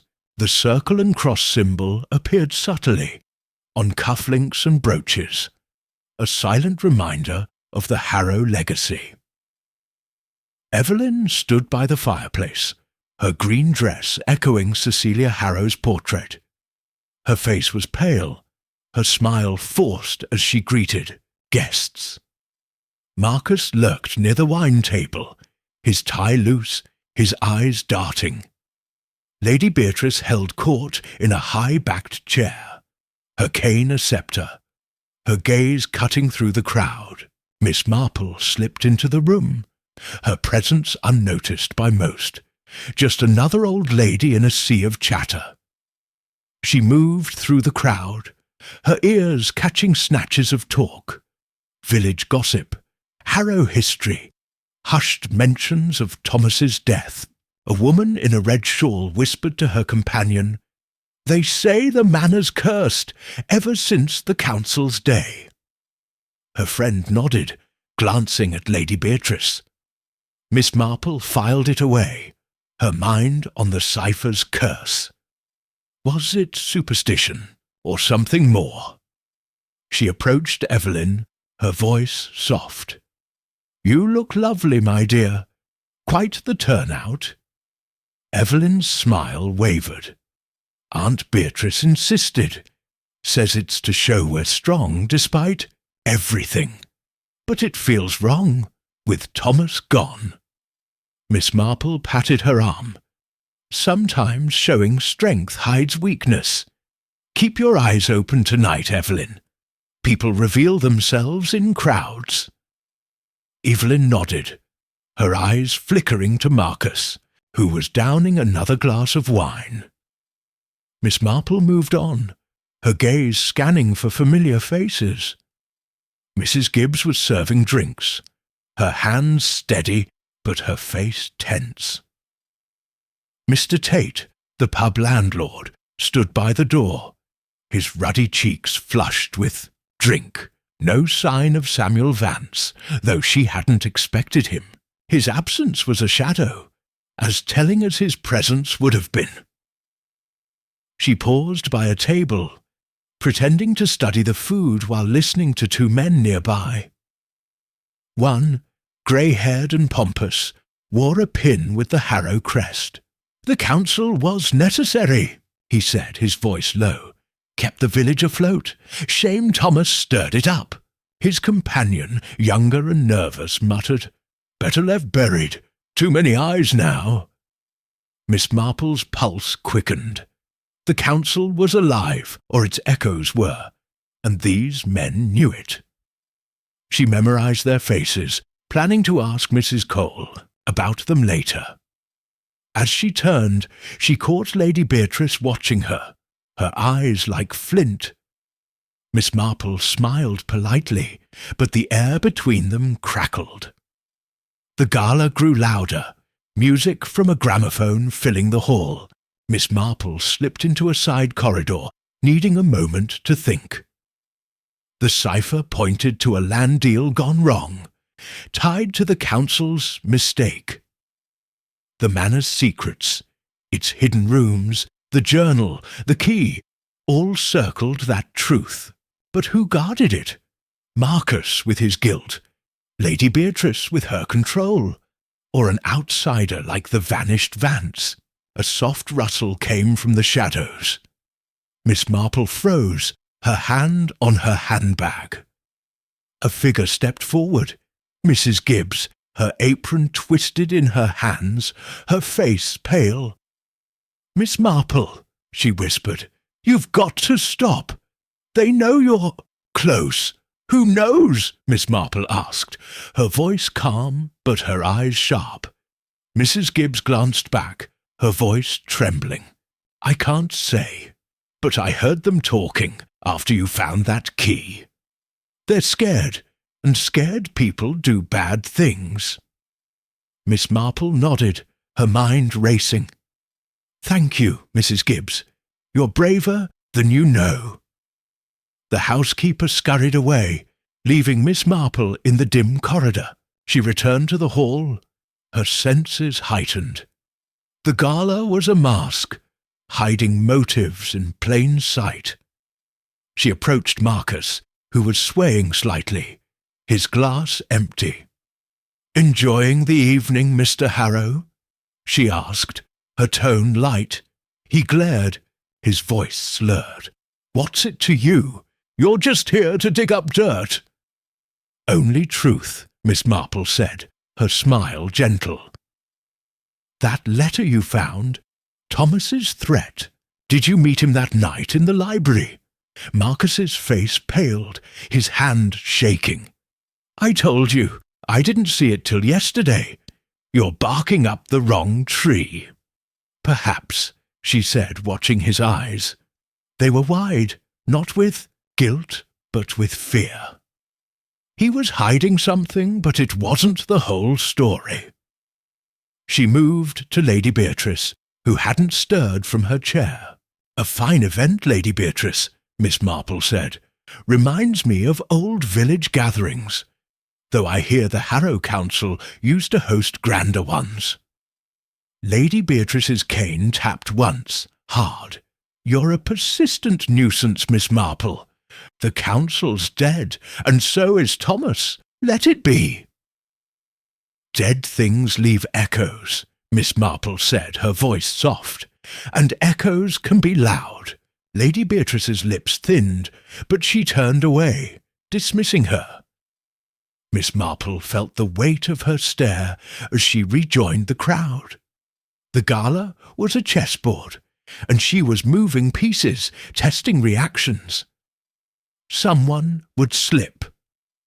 Near the end of the evening, Evelyn pulled her aside, her face ashen. "Miss Marple, I saw something. In the garden, by the gate. A man, watching the house. I think it was Vance." Miss Marple's heart leapt, but her face stayed calm. "Are you sure?" Evelyn nodded, her hands twisting her dress. "He was there, then gone, like a ghost." Miss Marple squeezed her arm. "Well done, Evelyn. Stay with the guests, I'll look." She slipped outside, the cold biting her skin. The garden was dark, the mist thick. She moved to the gate, her eyes scanning the shadows. No Vance, but the ground was soft, and a fresh footprint marked the mud. Large, like the ones at his cottage. She bent to study it, her fingers brushing. The earth! A twig snapped behind her, and she turned, her hand on her handbag. Nothing but mist and silence. Back inside, the gala was winding down, guests drifting out. Miss Marple's mind raced. Vance's return, if it was him, changed everything. He was a witness, a threat, or both. The cipher's deal land curse pointed to a truth the council buried, and Vance might hold the final piece. But someone else was watching, moving in the shadows of the gala. She returned to her room, locking the door. Her notebook grew thicker as she added the night's clues. The council's lingering influence, Mrs. Gibbs's warning, Marcus's fear, Vance's shadow. The manor was a stage, and the gala had been its act. Miss Marple closed her eyes, her smile faint, but her resolve like iron. The shadows were closing in, but so was the truth. Chapter 13. The Final Piece. The morning after the gala, Blackthorn Manor was hushed, as if recovering from the strain of its secrets being aired. Miss Marple woke with a clear mind, the cipher's message, deal land curse, echoing like a drumbeat. Samuel Vance's fleeting appearance, the council's lingering shadow, and the manor's restless air pointed to a truth ready to break. The mystery was a knot, and she was close to its final thread. Today, she would find the piece that tied it all together. She dressed in a sturdy skirt and cardigan, her handbag packed with the ledger, journal, codebook, and library key. The footprint in the garden nagged at her. Vance, or someone posing as him? Her notebook was nearly full, each page a map of clues. The locked room, the Harrow Council, Thomas's death, and the web of fear binding the family. She pinned her hat and headed downstairs, her steps light but her eyes sharp. The dining room was empty except for Evelyn, who sat with a cold cup of tea, her face drawn. "Miss Marple," she said, her voice low, "did you find him? The man in the garden?" "Not yet," Miss Marple said, pouring herself tea. "But he's close, Evelyn, and so is the truth. Stay strong, my dear." Evelyn nodded, her hands trembling. Miss Marple sipped her tea, her mind on the attic's metal box. The cipher had pointed to the attic, and the locked box was the last place she hadn't searched. It was time to open it. She excused herself and climbed the narrow attic stairs, the air thick with dust and secrets. The attic was dim, its trunks and boxes like silent sentinels. She found the metal box in its corner, its padlock glinting. The library key didn't fit, but she'd come prepared. From her handbag, she pulled a small hairpin, her fingers deft as she worked the lock. It clicked open, the lid creaking as she lifted it. Inside was a single document, yellowed but intact, sealed with the circle and cross symbol. It was a contract dated 1895 between the Harrow Council and Edward Vance. The terms were chilling. Vance surrendered a plot of land, now the village square, for a sum of money, with a clause that the land must remain untouched, lest the curse awaken. A handwritten note in the margin, in Edward Harrow's hand, read, "Vance betrayed us. The debt is eternal." Miss Marple's heart raced. The deal land curse was real. A land deal sealed with threats, tied to a curse that was likely a cover for guilt. Thomas had found this, and it had cost him his life. Samuel Vance, perhaps a descendant, was chasing the same truth. But who had killed to keep it buried? She tucked the contract into her handbag, her mind racing. The council's mistake, was this deal a betrayal that enriched the Harrows at Vance's expense? The curse was a story to scare off questions. but someone believed it, or used it. She needed to confront the family, but first she wanted Vance. As she descended the stairs, a shadow moved in the hall below. She paused, her hand on the banister. It was Marcus, his face pale, a bundle of papers under his arm. He didn't see her, slipping into the library. Miss Marple followed, her steps silent. The library door was ajar, and she peered inside. Marcus was at the desk, stuffing papers into a drawer, his movements frantic. She stepped in, her voice calm. "Looking for something, Mr. Harrow?" Marcus jumped, the papers scattering. "What are you doing here?" He snapped, his eyes wild. "Finding answers," Miss Marple said, her smile gentle. "Like this." She held up the contract, watching. His face, his colour drained, his hands shaking. "Where did you get that?" he whispered. "The attic," she said. "Thomas found it, didn't he? It's why he died." Marcus sank into a chair, his head in his hands. "I didn't kill him," he muttered. "I swear it. But I knew he was digging. He said the council's deal was a crime, that we'd lose everything if it came out. I told him to stop, but he wouldn't listen." "Who did he tell?" Miss Marple asked, her eyes sharp. Marcus hesitated, then looked away. Vance, that writer. They were working together, planning to expose it all. Miss Marple's mind clicked. Vance was the key, the final piece. She left Marcus, her heart steady but her resolve firm. She needed to find Vance, and she knew where to look. The woods where his footprints had led before.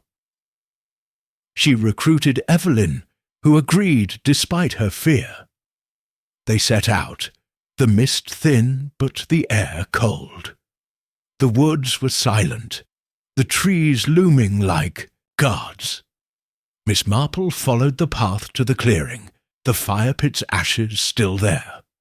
A rustle came from the trees, and she turned, her hand on her handbag. Samuel Vance stepped out, his coat torn, his face haggard. "You don't give up, do you?" he said, his voice rough. "I told you to stay away." "And I told you I don't," Miss Marple said, her voice calm. "I found the contract, Mr. Vance, the land deal, the curse. Thomas was helping you, wasn't he?" Vance's eyes flickered, his shoulders sagging. "He was. My great-grandfather, Edward Vance, was cheated.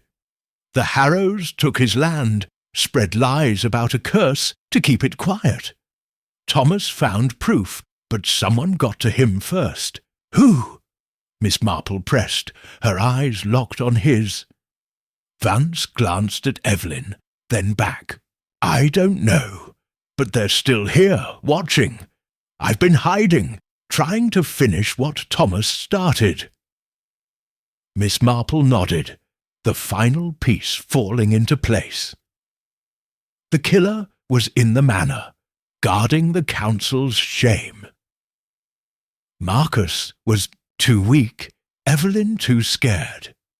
That left Lady Beatrice, or someone they hadn't seen. She handed Vance the contract. "Keep this safe," she said, "and stay hidden. We're close."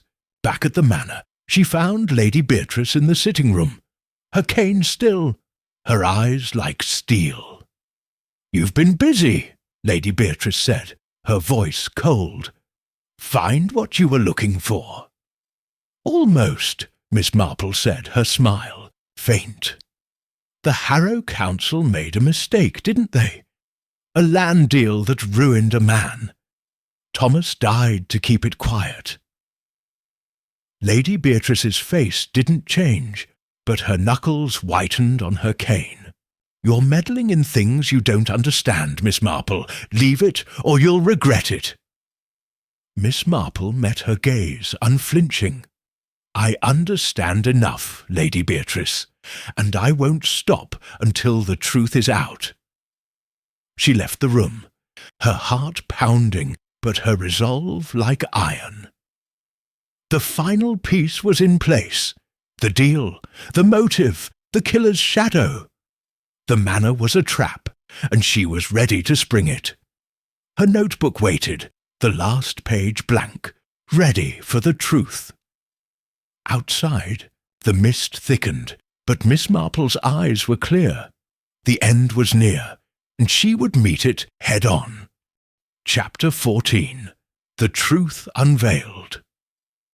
The final day at Blackthorn Manor dawned cold and grey, the mist a thick veil over the gardens.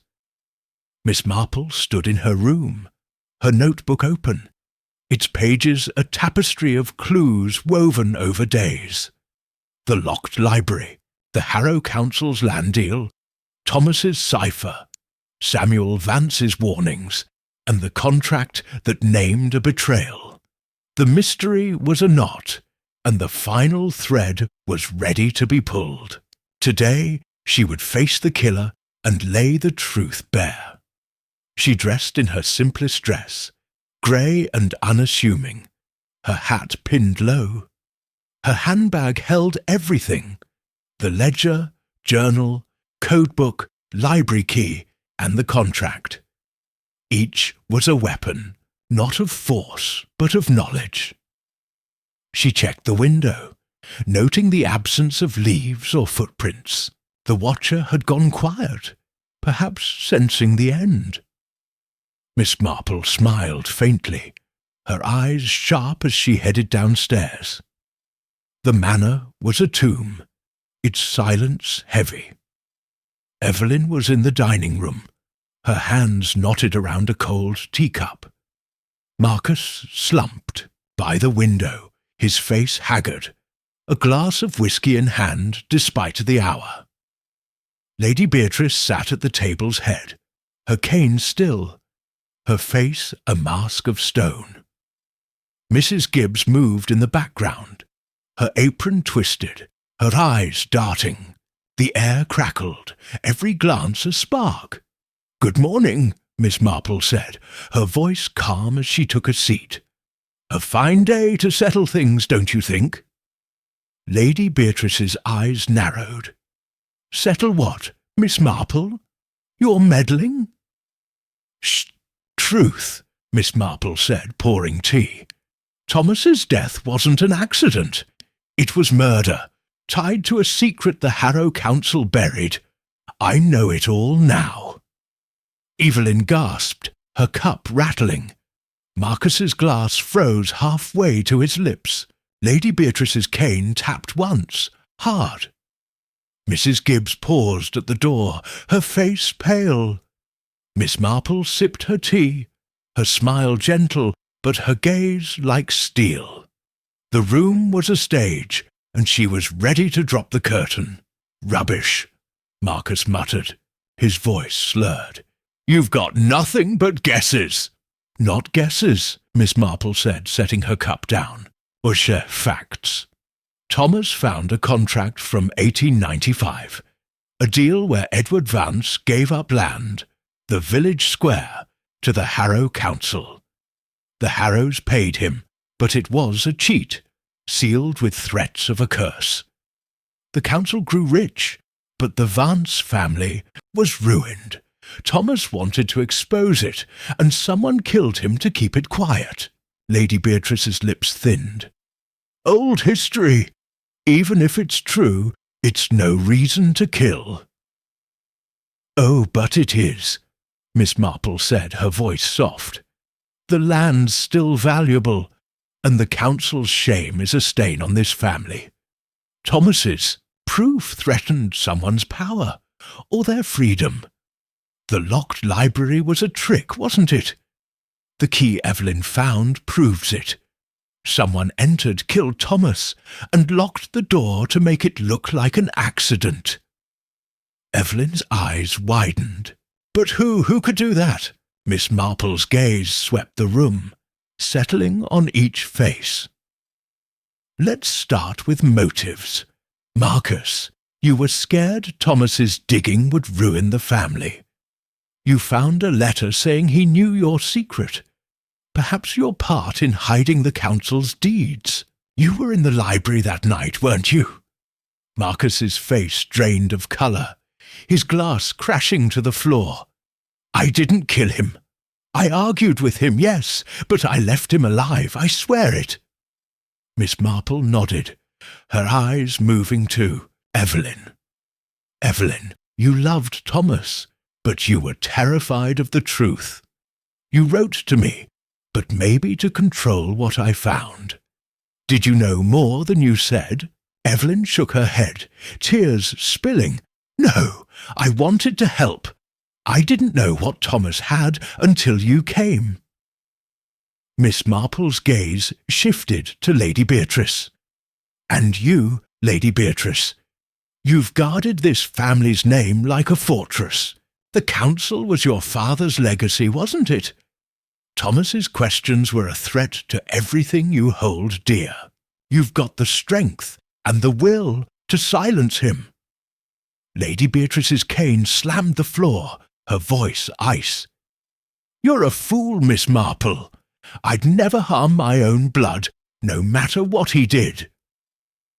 Miss Marple's eyes flicked to Mrs. Gibbs, who was edging toward the door. And you, Mrs. Gibbs, you've been loyal, but you know the manor's secrets. You warned me to stop, said they were scared. Who are they? Mrs. Gibbs froze, her hands trembling. I didn't mean nothing, miss. Just talk. Not just talk, Miss Marple said, her voice firm. You've been here longest, seen everything. You know who killed Thomas? The room went still, the air taut like a bowstring. Puce, Gibbs's face crumpled, her voice a whisper. It wasn't supposed to happen. I tried to stop it. Stop what? Miss Marple pressed, her eyes locked on the housekeeper. Mrs. Gibbs sank into a chair, her hands covering her face. It was Peter, the groundsman. He's my nephew. He's been with the council, the new one. They never stopped, miss, just went quiet. Thomas found their papers, threatened to tell everyone. Peter panicked. He went to the library that night, used the key to get in. It was quick, he said, a push, and Thomas hit the hearth. Peter locked the door and hid the key under the floorboard. Evelyn gasped, her hands flying to her mouth. Marcus stared, his face ashen. Lady Beatrice's cane trembled, her voice low. Peter? That boy? Miss Marple nodded, the final piece clicking into place. Peter's been the shadow, hasn't he? Watching me, leaving leaves, trying to scare me off. He's tied to Samuel. Vance too, Whodunit, isn't he? That's why Vance vanished. Peter scared him off, but Vance came back, hoping to finish what Thomas started. Mrs. Gibbs sobbed, her voice broken. I begged him to stop, but he was scared. The council's powerful, miss. They'd have killed him if he talked. Miss Marple stood, her voice steady. Where is Peter now? Mrs. Gibbs pointed to the garden. Hiding in the shed. He's waiting for a chance to run. Miss Marple turned to Evelyn. Call the police, my dear. Tell them to come quickly. Evelyn nodded, rushing to the phone. Marcus sat frozen, his eyes hollow. Lady Beatrice stared at the floor, her cane still for the first time. Miss Marple stepped outside, her handbag heavy with the truth. The garden was quiet, the shed's door ajar. She didn't approach. Peter was desperate, and she'd done enough. The police would handle him. Back inside, the family waited, the air heavy with shock. Miss Marple sat, her hands folded, her smile faint. It's over, she said. The truth is out. Lady Beatrice looked up, her voice soft. "You've ruined us, Miss Marple." "No," Miss Marple said. "The council did that. I only pulled the thread. The police arrived, their boots loud on the gravel. Peter was found, his confession spilling like water. Samuel Vance was located later, safe but shaken, his story matching Mrs. Gibbs's. The Harrow Council's shadow was broken, its secrets laid bare." Miss Marple packed her bag, the manor's weight lifting as she prepared to leave. Evelyn hugged her, tears in her eyes. "Thank you," she whispered, "for everything." "Just doing my part," Miss Marple said, her smile warm.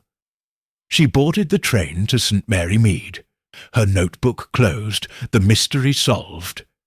The manor's shadows were gone, the truth unveiled. She leaned back, her eyes on the passing fields, ready for whatever puzzle came next.